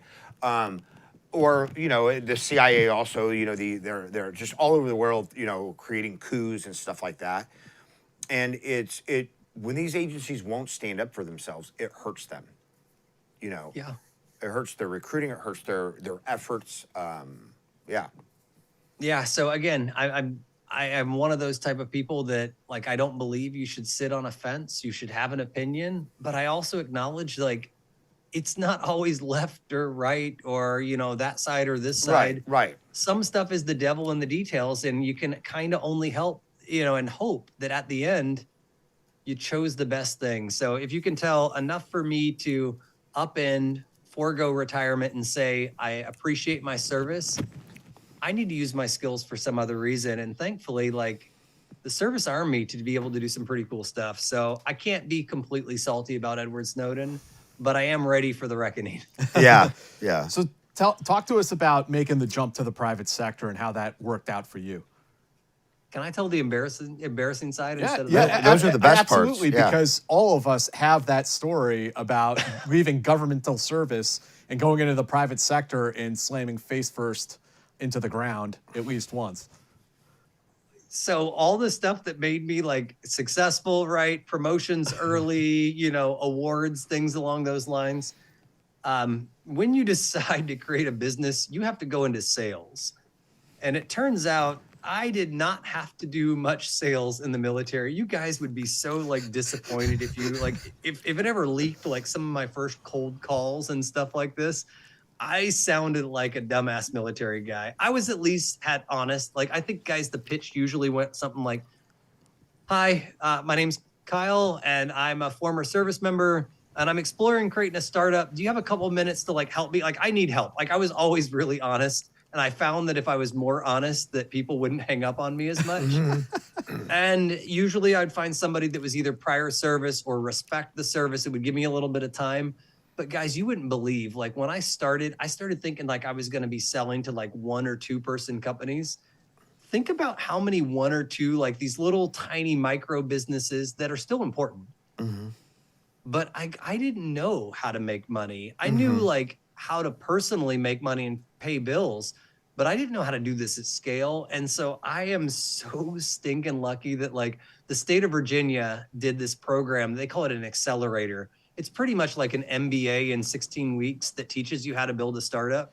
Guys, if I didn't have that program, one, I wouldn't be celebrating whatever it is now, $2 billion business, but I sure as heck, I wouldn't have I would still be living in Maryland in my 3-bedroom townhouse, thinking about how I could use my military skills. It was that bad. Yeah. I'm cool now. I can do these things now. I can pitch confident and I can get over like the imposter syndrome. But 2014, 2015, 2016, these were like my puberty years that I'm just glad that there wasn't more camera phones at that time. It was that embarrassing.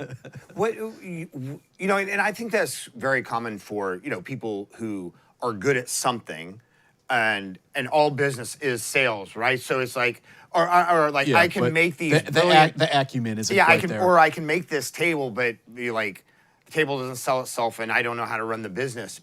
What in addition to sort of that type of thing, though, how was it difficult for you to articulate to a 2-person business who what they know about the internet is, you know, plug it, you know, having the cable guy come out, plug it in, and you know, have you tried turning it on and off? And you're trying to explain to them how their business is potentially at risk of getting ransomware or and whatever. I'm speaking hyper geek. Right. I mean, to be honest, I think all careers have this. I bet if a firefighter, right? I'm trying to choose something that's technical, but not too technical. Yeah. Imagine a firefighter having to talk about all the physics things that you can smother a fire by spraying, for instance, and causing different vacuum. Like no one is going to understand that unless they've seen a video. That was me in the cyber world talking to people that were just like, Kyle, I know you have the skills, but if you can't learn to talk to me and storytell to me on my level, I'm never going to appreciate what you're doing. And thankfully, like the one gift I got a lot of radical candor, meaning people who I also got like what some people call ruinous empathy, meaning they cared so much about me, but weren't willing to challenge me. Right. That they would just not tell me that I suck. Right. Thankfully, it was actually a lot of either people that were fan of the military or supported the military or prior service that would just tell me a spade is a spade and be like, Kyle, you suck. I don't know what you're saying. Can you talk to me like tell me like I'm 5 what you're doing? And enough stumbling, by the way, like I would rather not fail. It's just faster. But it turns out if you're going to fail, do it really quick and have people give you. And so again, I just was blessed with failure, and I had the time to, by the way, like this was real early. So I got those out of the way. So when it came time for me really needing to know this, all that military skills of being used to like in this fast failing environment, just like a hacker trying to break in. Yeah. 999 times I fail. I don't care. It works on the 1,000th. That mentality helped me actually. My hacking skills literally helped me be a better entrepreneur. That's phenomenal. The you know, OODA loop, you know, yeah. Yep. Yeah, it's funny you. So one of our sponsors, I'm going to say it because I like the company, I like their product, but Manscaped used to sponsor us, and it's a great company. And even though they don't sponsor us anymore, I'd recommend everybody get one. But they'd send us copy, and we see this a lot in copy, right? That the copy, like it mentioned, like how many RPMs this motor runs at, the little Manscaped motor. And I'm reading this like no one cares about that. Actually, that scares me if I'm shaving my junk. Right. I don't want to know how many RPMs. I want to know that the guard isn't gonna clip me. That's what I want to know. Right. You know, and it's like, but it's that type of thing that some engineer who is very proud of getting that, the RPM up is like, you got to add this. And nobody said, we don't need to add that. I mean, that's unlocking my fear. I will tell you, there was this analogy my very first sales guy told me. He called it painting seagulls. It was this idea, like, imagine you've got a beautiful family on a beach and they ask you to do a portrait. So David, you're just painting this portrait and you're like, man, the sky is missing something. I'm going to add some seagulls. That moment right there, you are inserting risk. You don't know. Maybe that wife is terrified of seagulls because one attacked her when she was 6.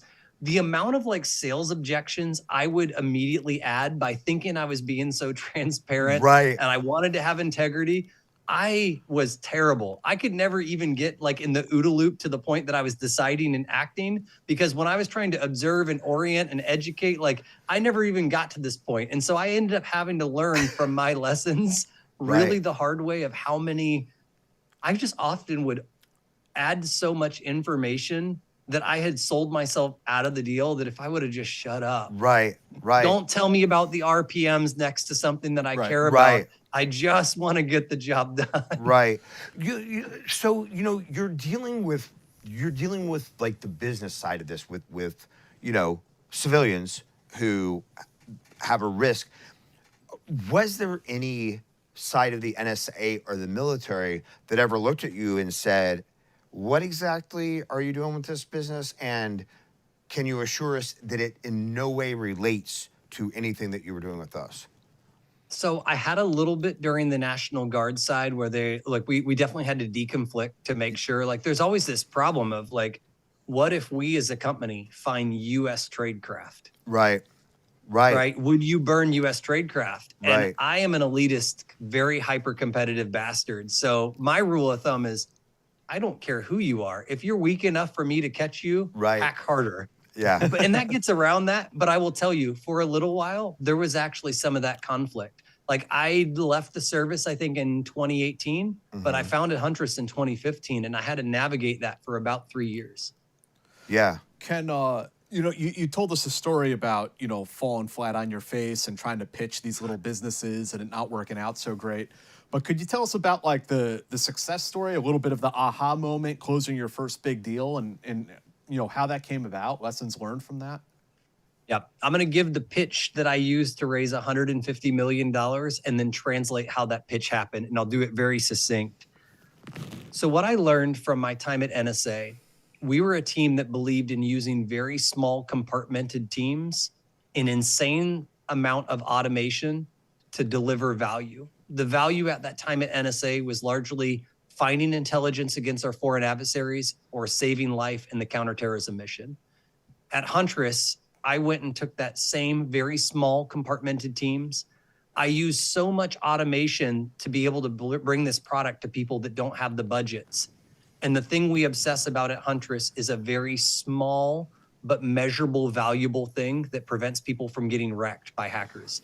That pitch took me 9 years to get right. I'm 10 years into it. That's how new this pitch is. Right. What it turned out that I ended up learning is I had to get so simple. I had to be able to speak in analogies. I had to learn that people like to hear the story, but they don't sometimes need to hear the seagull in the depths. And I iterated on that pitch so freaking long.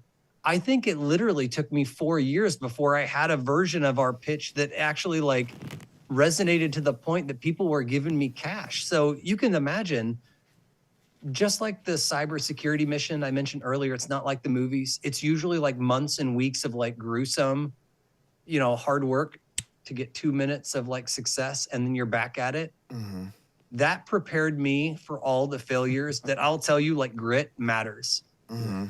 Also, what's that country music song? You got to know when to hold them, know when to fold them. The Gambler by Kenny Rogers. There you go. Yeah. I was probably foolish enough that at times I probably should have folded them, but that grit actually allowed me to see it through. So I can't tell you there's any one path for anybody.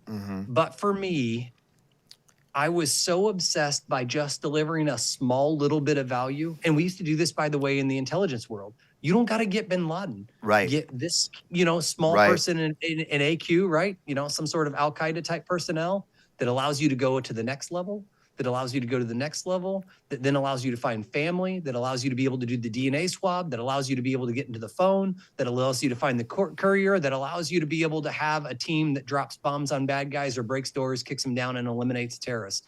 Those were all very small iterative moments, but they all built on each other. Right. I don't think people appreciate how much you can do that involves small iterative successes. Instead of, if we would have just went 10 years to hatch the master plan, bin Laden would still be alive today. Right. I don't think people are okay with that idea. And the one thing I would share with the audience that turns out, like, it's better to not fail. But if you're going to fail, fail in a way nobody else has done before and do it quick. Yeah. And here's kind of a question for you. Like, obviously, in coding, or like not coding, but like in hacking or whatever, you probably know when you fail, like when you don't get entry. But like in business, with these ideas, how do you know when you failed, and how do you know when to keep on like pushing? I'm giggling because when you pitch somebody in real life, especially like me, who's used to this little like, even cyber was fairly hyper masculine. People only code. It's a lot of dudes, military, a lot of dudes. I remember the first time pitching a woman CEO, and she was like, Kyle, I have no idea what you're I could see it across her face before she was even kind enough to tell me. Like, if you don't have that social awareness, and I'll say other parts of it, when I started, like, if I missed that social cue, to be honest, if I was like some of my other NSA compatriots and I didn't have that, like, it's not just about IQ. Sometimes the intelligence, right, only goes so far, and the emotional quotient, EQ, picks up. Right.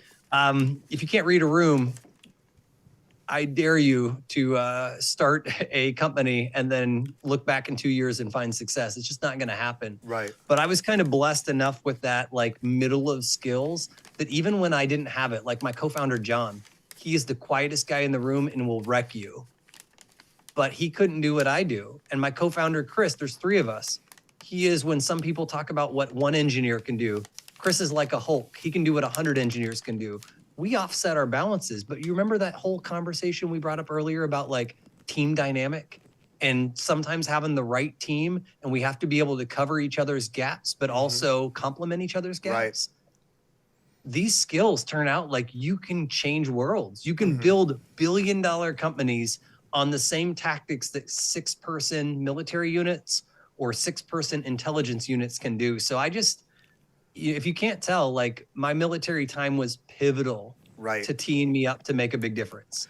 It's interesting too, because you have a team, you built a business with a team. And I think a lot of veterans go out there to build business by themselves and are very dissatisfied, even if they're successful, because we're used to working in those team environments. And when we're out there on our own, it's like, I'd rather, like, who's my team? My employees, are they my team? Like, I think that must have been, in my mind, I think that must have been very gratifying for the three of you. I mean, think about the use of the word team. Team room, right? My team, my teammates. I actually think a lot of this starts with good old-fashioned psychology. I don't think we realize, like, I know there's all these corny, there's no I in team.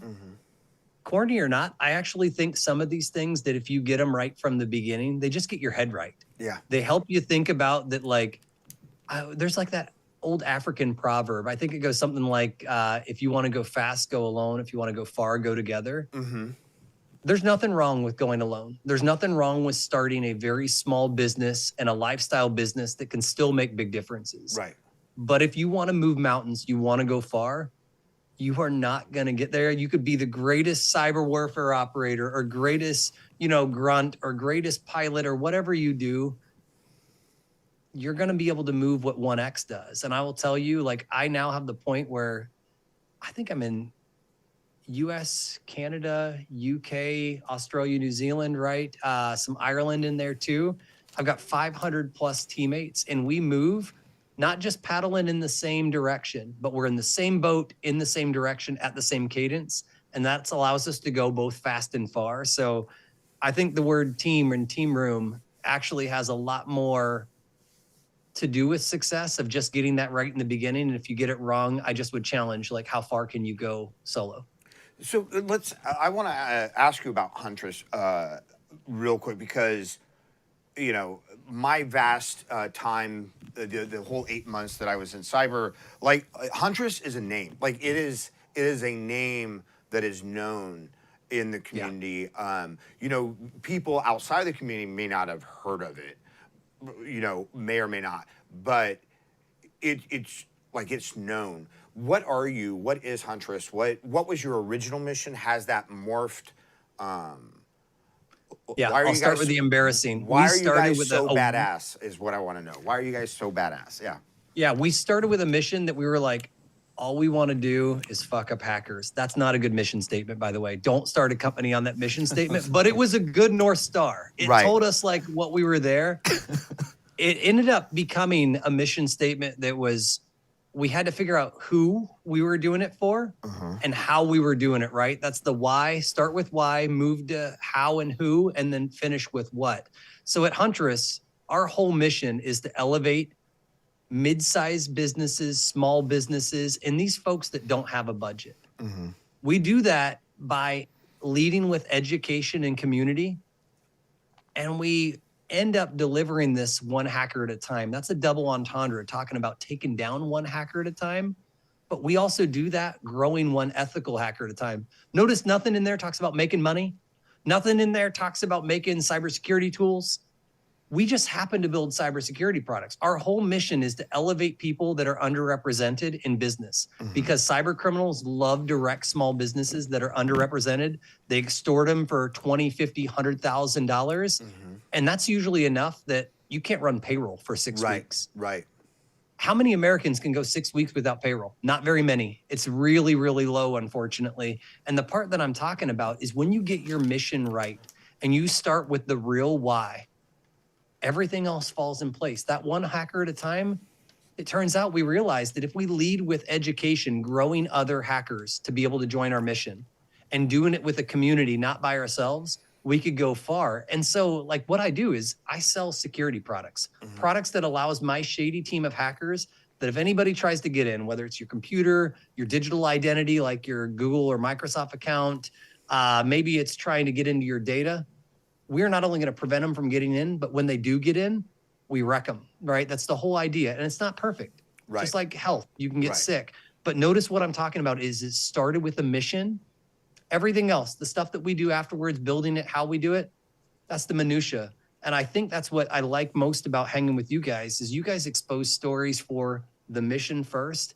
And it turns out everything else can fall in place and you can learn it, you know, after 10 years. I can sound crisp because I iterated with small successes and I can eventually take down much bigger targets. So if you can't tell, I owe a lot to what I learned during my time in the service. Yeah, it's amazing. So the cyber community it's very interesting because you have the government. You have the government that is working on, you know, these, national or nation actors or, nation threats. Yeah, nation state adversaries, stuff like that. Advanced persistent threats. Yeah. And then, then you have a bunch of security companies, and then you have, like you say, these companies that they're not going to have a couple of, cybersecurity guys. They're not going to have they don't have these things. And a lot of the tools out there are out of reach for them, but they are also the ones who get hit often. And, and so they get ransomwared, then they have to hire a DFIR team. And the DFIR team, they hire lawyers, and the lawyers get the DL, because the lawyers are basically like, this is your exposure. Like, this is the risk that these people might sue you, the people, your clients or whoever. Yeah, you're in business to make money. Right. You got to limit your liability. Yeah. And, and then with the forensics teams, these are civilian companies that are being paid by the, to find really one thing. And that is, what is the company's exposure, right? Yep. And maybe do some ransomware negotiation.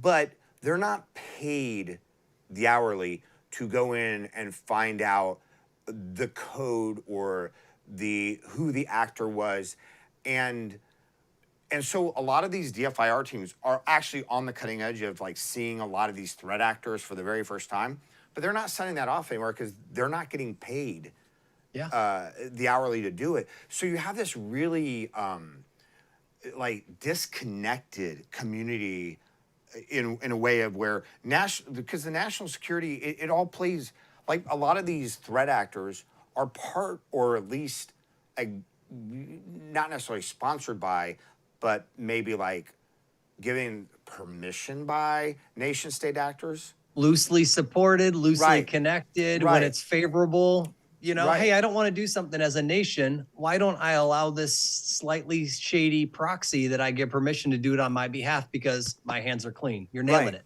But if one of these DFIR companies like comes across or is in chat with a brand new threat actor that nobody has seen before, they're not reporting that to anybody because they're being billed hourly, or they bill hourly, and they're just going to give these attorneys and these companies what they ask for.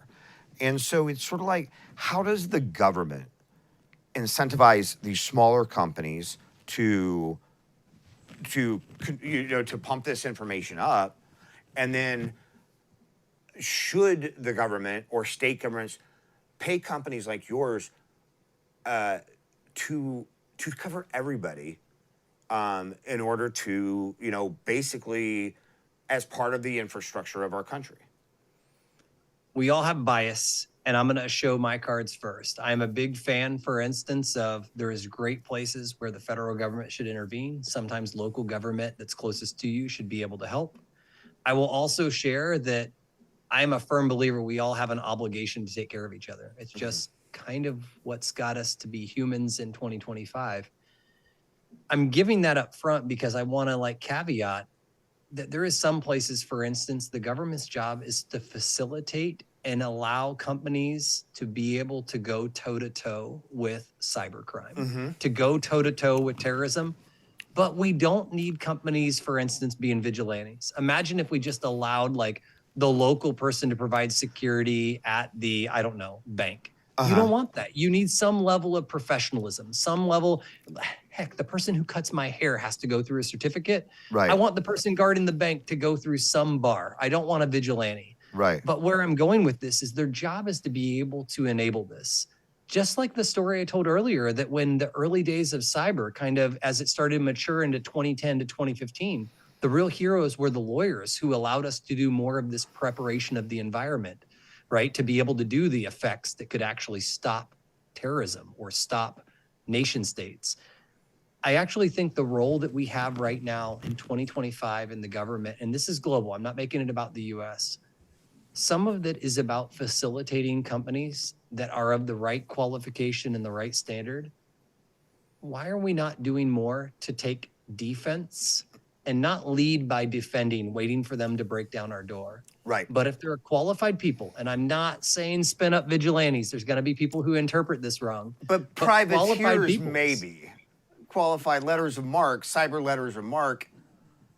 I mean, I'll tell you, Huntress itself, $2 billion company at the risk of, liability. When we find, for instance, a threat actor who is just, for instance, a lot of times people come to us after they're already hacked, not before. We try to prevent it. Right. When somebody comes to me that they're hacked, and I find that this cyber criminal has stolen their data, but these, I'll call them what they are, bastards, accidentally leave their credentials exposed, just like how we get credentialed. I would be a liar to say it is not, I could count on more than one hand the times that, for instance, we said, oh, they left their credentials exposed. We took a look at the risk. We realized it was some shady hosted server and insert shady country here that you have quite a good idea that it's malicious. We have been more than happy to rendition that data back for somebody. We have been more than happy to dump their logs, and more than happy that when we find a mistake that they make, they use software vulnerabilities to get into people's systems. We have actually found vulnerabilities in the same systems that they use to steal and encrypt and hold data for ransom, that we exploit their system and make their software no longer work. That is not always in an area that's clearly defined. I'm not talking about hacking them back. Right. I'm talking about using our offensive skills sometimes to be able to make their software not work. And the thing that I would go back to without ever getting political, sometimes you can make a big difference by just carrying a big stick, right? Yeah. And if you have a defensive company that's led with a very offensive mindset that also believes in following rule of law, who is happy to explore not just the black and the white, but the gray. I think it's government's job to facilitate that. And when lines are crossed, let's hold people accountable. We can't do illegal things. We all have to be accountable for our actions.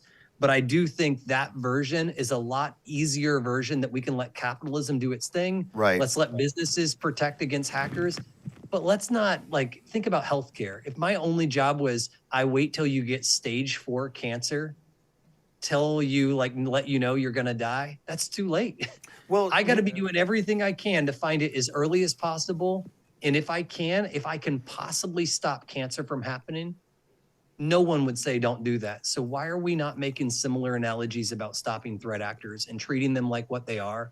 They're criminals and they should be stopped. And that sometimes should be law enforcement closely partnered with commercial businesses. Well, I was going to say, like, we've all deployed to the GWAT in some way, and it's sort of like the U.S.'s cyber policy seems to me to be like, we're getting attacked, so let's keep building our base defenses.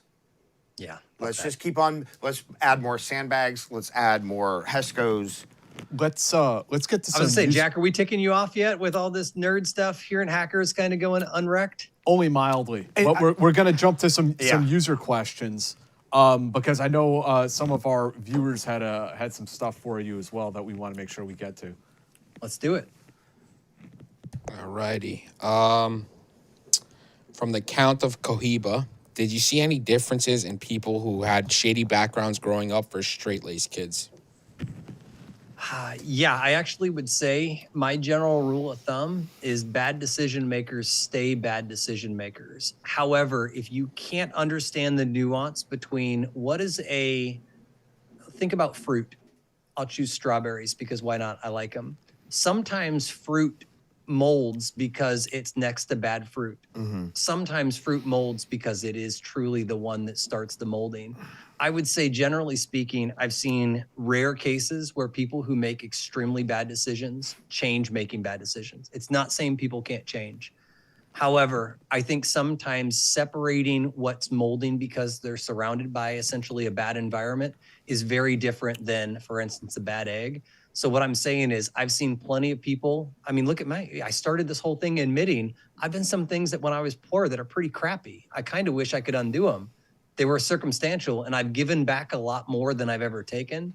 And so I don't think this is a case that you can just say, if you've messed up, there's no forgiveness. Like that doesn't mimic life. So I appreciate that question because no, I don't think just because you made a mistake, you're wrong.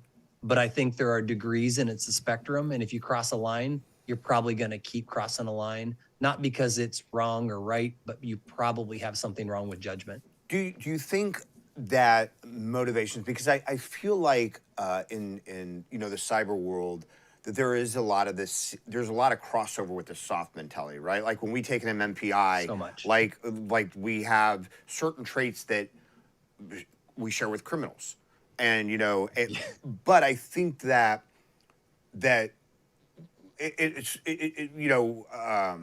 we have sort of the same adrenaline, sort of same compartmentalization, the same desire for challenge, but we don't have the selfishness or the desire, the desire to profit. And so I think maybe in cyber, there's a difference between that 13, 14, 17-year-old kid who wants to hack into a system to see if he can get into the system, and the kid who wants to hack in the system to see what he can take. Yeah, you mentioned the selfishness, right? One of the core values in the Air Force was service before self. Mm-hmm. Why are you doing it? Are you doing it because it's experimenting? Mm-hmm. And I've been selfish before, right? It's but when I look back in hindsight, a lot of it was an ends to a means that was in a way that was inconsequential. Did anybody get upset back in the day that I was using their unlimited minutes AOL account? They probably never even noticed. Yet they were giving me a chance to learn. That is so gray but that's very different than I tried to get their credit card number Right, and then I used exactly. their credit card and racked up all kinds of gift cards with it. Right. That's a very different version. And so the gentleman or, you know, lady or person that asked that question, like that's a really astute question, because to be very frank, it's all a spectrum. And I think the answer is somewhere there in probably the middle to dark gray. I think that's still okay. Yeah.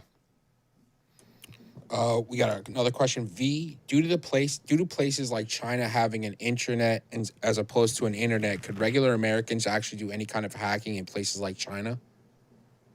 So the thing everybody forgets, right? Think about a castle wall. And even if you have the world's greatest, you know, moat and you have all the walls in the world, some people have to bring food in and out of that castle. So China does with the Great Firewall. For those that don't know, it's an actual logical layer that prevents certain traffic that only operates in China and certain traffic that, for instance, allows outgoing. So it's not as easy as just walking into a place with no castle wall, but they're not on their own. And as a result, sometimes you have to be able to find, just like think about the old stories about the Trojan horse, right? Sometimes you got to be able to get things in. And, you know, if they were truly like a hermit kingdom that nothing could come in or out, they wouldn't be the nation state that they are. So Right. where I'm sharing with this is, I think that there is some value in having castle walls, but let's not BS ourselves. No castle wall is permanent, because unless you're self-sustaining from the inside, stuff's coming from the outside in. And as long as that's coming from the outside in, someone like me is trying to exploit it. Yeah. Do you think that there's ever any future in which, like, a standard defense is just basically to, like, learn how to create a poison pill for people's like data? You know what I mean? So I've gone back and forth between, should we have data that just, you know, deletes itself, or, you know, kind of like Mission Impossible, this message will self-destruct. Right. I've also balanced with the such opposite side of the spectrum of, do we care way too much about what data gets leaked? Like, no offense, at this time, I think I've had like 96 times my social security number. I probably have like 9 overlapping credit card fraud policies right now. Right. I get by every day. I'm a super nerd. I've got Alexas in my house. I could probably talk to my phone right now and ask it to do its thing. There is some level that I think we kind of got to dial it back and say, like, do you remember that movie Catch Me If I Can? That's that guy, Frank Abagnale, that forged the checks. It's 2025. Check fraud still happens. We never solved that problem. Right. Why do we think we're going to solve the cybercrime problem? So I think some of it, we just got to tone it down and realize you get hacked in 2025. What's important is, can you find it before it becomes like deathly, right? Before they drain your account. And when they drain your account, is there some sort of way that we can, you know, ease the burden? Because that's pretty extreme to have like no money to pay for bills, you know? Right. So my point behind a lot of that statement is, I think that there is a level of, I wish sometimes data would self-delete. We'd be a little bit smarter, you know, minimize it. But I think we should also, not a but an and, we should also just chill out a little bit and be okay with certain things is going to leak in 2025. So when I say poison pill, I don't just mean the data is self-deleting, but basically installing malware, or, you know, basically destroying whatever that data goes to. Ooh, see, that's a good one. You know what's unfortunate? I don't think that we're quite at the level that people are playing that 4-dimensional chess yet. Should we have things like, we're getting better, like, even though I'm not a huge crypto fan, we're getting wallets that are like better, resilient. They try to prevent people's data from getting stolen, and they have some of these built-in protection mechanisms. I'm never a naysayer. I always think glass half full, unless it's bourbon. Right. But I actually think we're still playing in many ways checkers, not even chess, let alone 4-dimensional chess. So I think what you're getting to, we'll get there. Yeah. We're just not there yet. Like, we still can't keep people from stealing my darn SF86 data. We've talked about that before. Yeah, our OPM file. Yeah. So, yeah, I wish. That's my long way of saying I hope we get there. Yeah.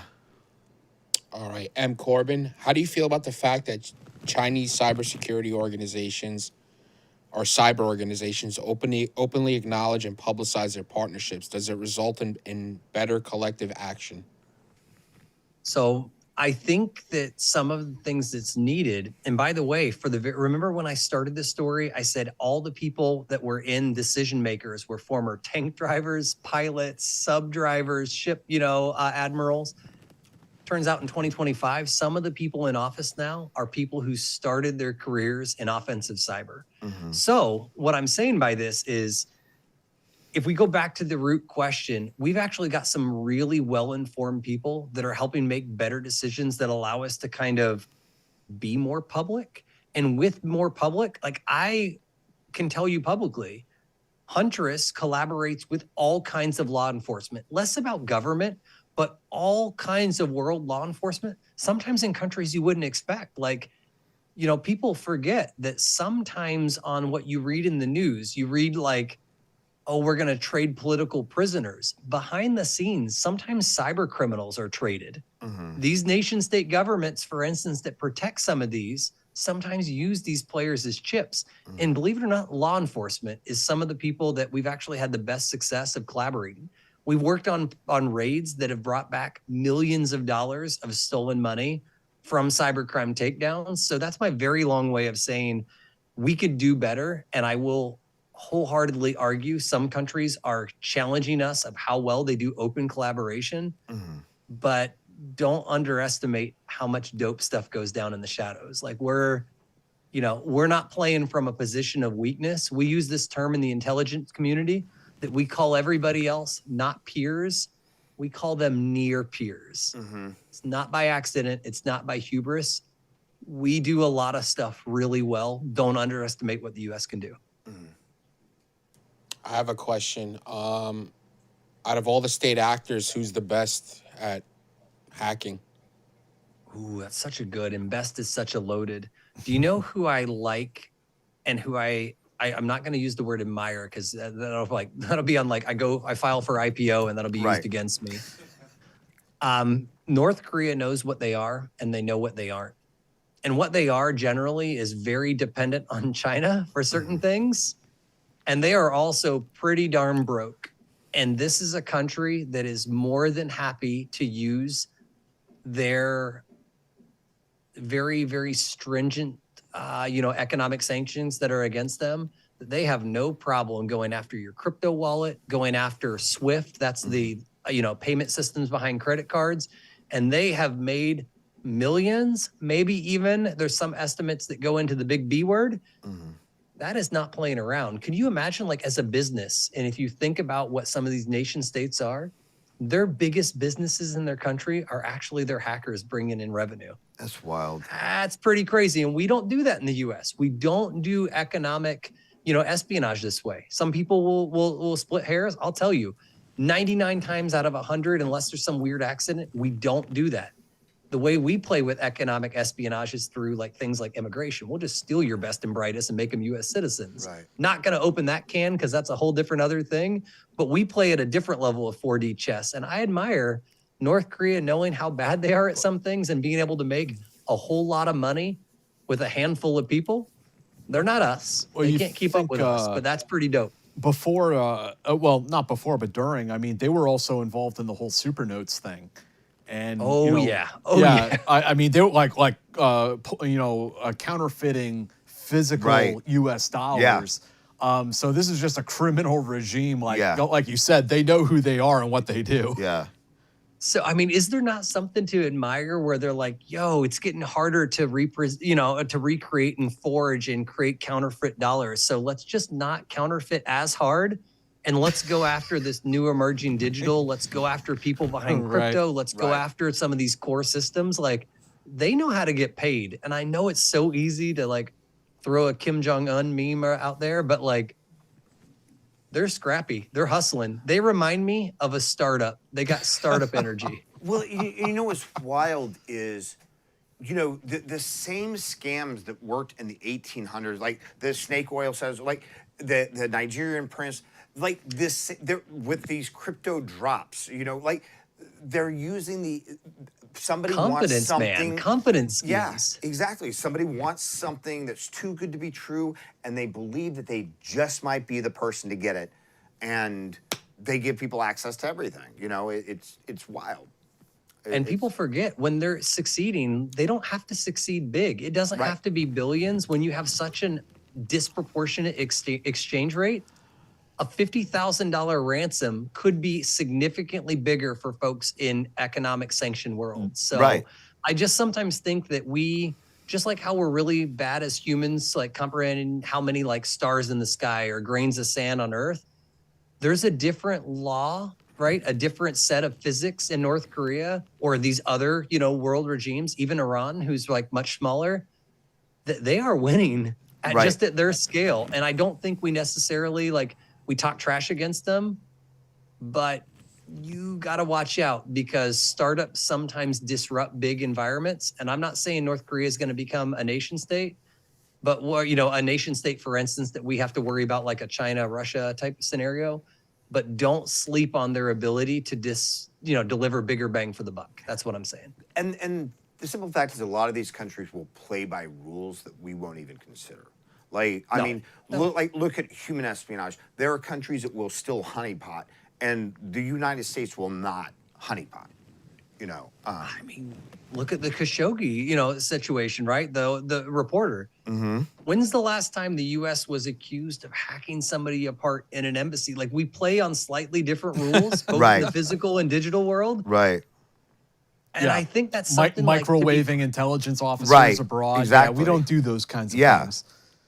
And there is a level of I will say there's a weird thing about espionage that it's a very gentle person's game, but we got to understand that we have to play smarter and harder because some people just won't play by our rules. Right. And that's not an excuse to play by the rules. Like, you don't want to fall into that, right? Right. You got to protect some level of humanism. Like, even adversaries, they wake up and they probably have back pain the same way that my, aging, ass is starting to feel back pain. Like, something generally connects us. They're still humans. So I think it's important that we can't lose that, right? At the same time, let's not let them take our kindness for a weakness. So let me ask you a quick question, because I feel kind of strongly about cybercrime, and I feel as though our government gets it wrong, that it's not breaking into the bodega and stealing their cash. It is that I'm all for presidential findings. I am all for the cyber terrorism. If you shut down a hospital, that now you become a Title 50, Title 10 target. That you're not. It's not a law. An FBI case anymore. It's not law enforcement. I would like to see consequences. I would like to see these things elevated in our sort of warfare, or in a new domain, a new warfare domain. Yeah. So, David, I think there's nuance in what you just said, but I will tell you. So, we've been hanging out BSing for 2 hours or so. Mm-hmm. I will tell you, we protect 150,000 businesses worldwide. Mm-hmm. Even with all of our skills, all of our prevention, et cetera, I'm sure there's probably a half to a couple dozen that have been wrecked in the last 2 hours, even the ones we protect. Mm-hmm. It's like saying there's perfect prevention against cancer. It's not real. Right. Sometimes it's about just finding it early. And the point that I'm getting across, the whole idea is finding it before it kills you. Mm-hmm. If you look at things that way, at that scale, that even just during this 2 hours that we're hanging, there's companies that are not going to be able to deliver food tomorrow. Right. There's going to be companies that can't run payroll. There's going to be companies that can't schedule logistics meetings. Mm-hmm. And there's going to be people that it's causing stress on real people. I don't think we equate cybercrime with real crime.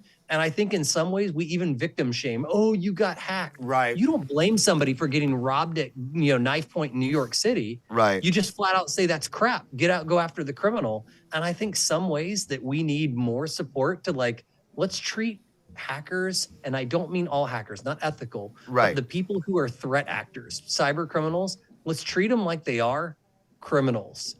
And it should come with some real consequences.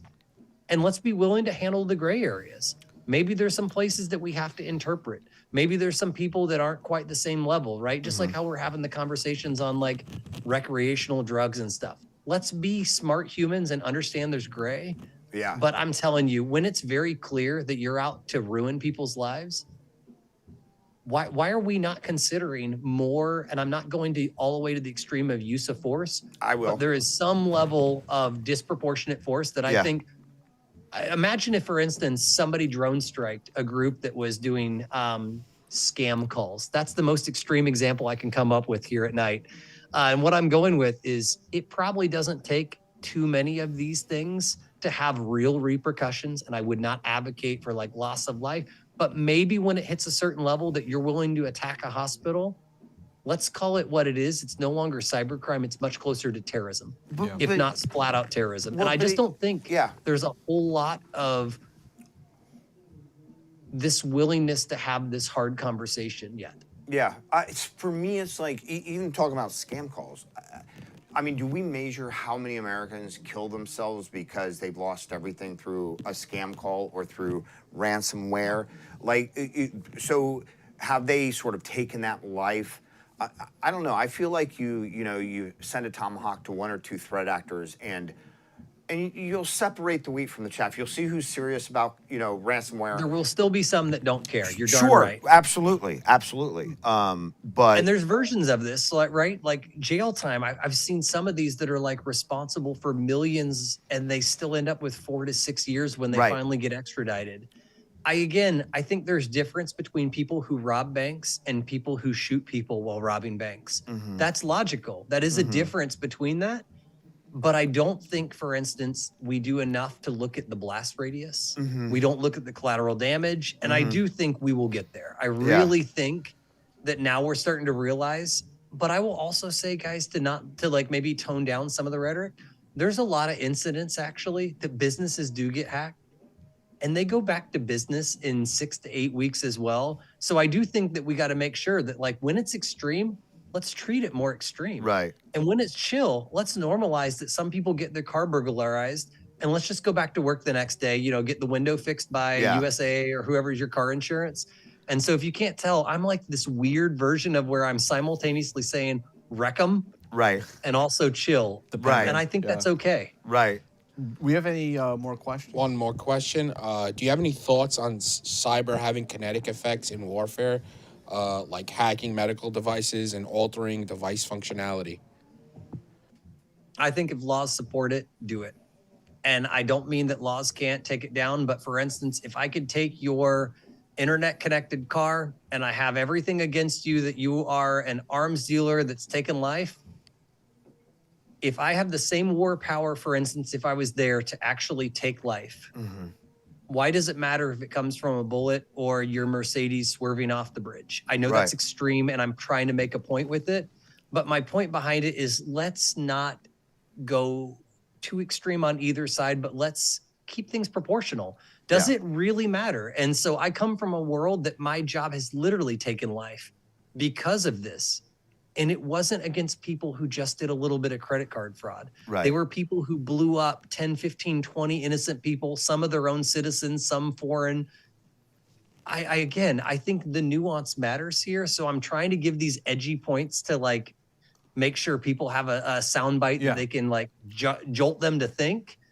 But I'm also trying to bring it down to the nuance matters. So for me, there is definitely situations that exist that we should be able to use cyber to deliver kinetic effects when the juice is worth the squeeze, or when we would have done the same thing if it was a physical situation. Right.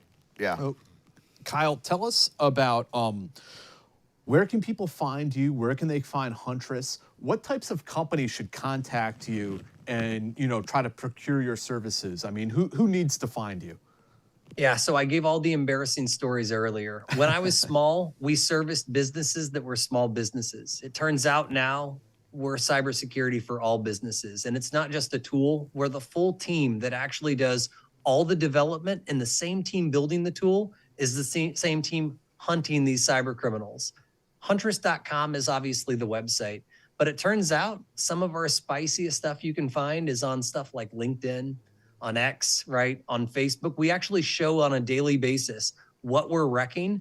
And that goes back to that mission statement I said earlier. If you lead with not only transparency and integrity, but educate these companies that don't have resources, maybe like yours, with community and with education, you can kind of make a real big difference to the world. So again, the website's cool. You can learn about us on a website, but if you want to see the real kind of like deal that you got to experience tonight, find us on LinkedIn, find us on one of those social networks. That's where we actually talk just like we talk today.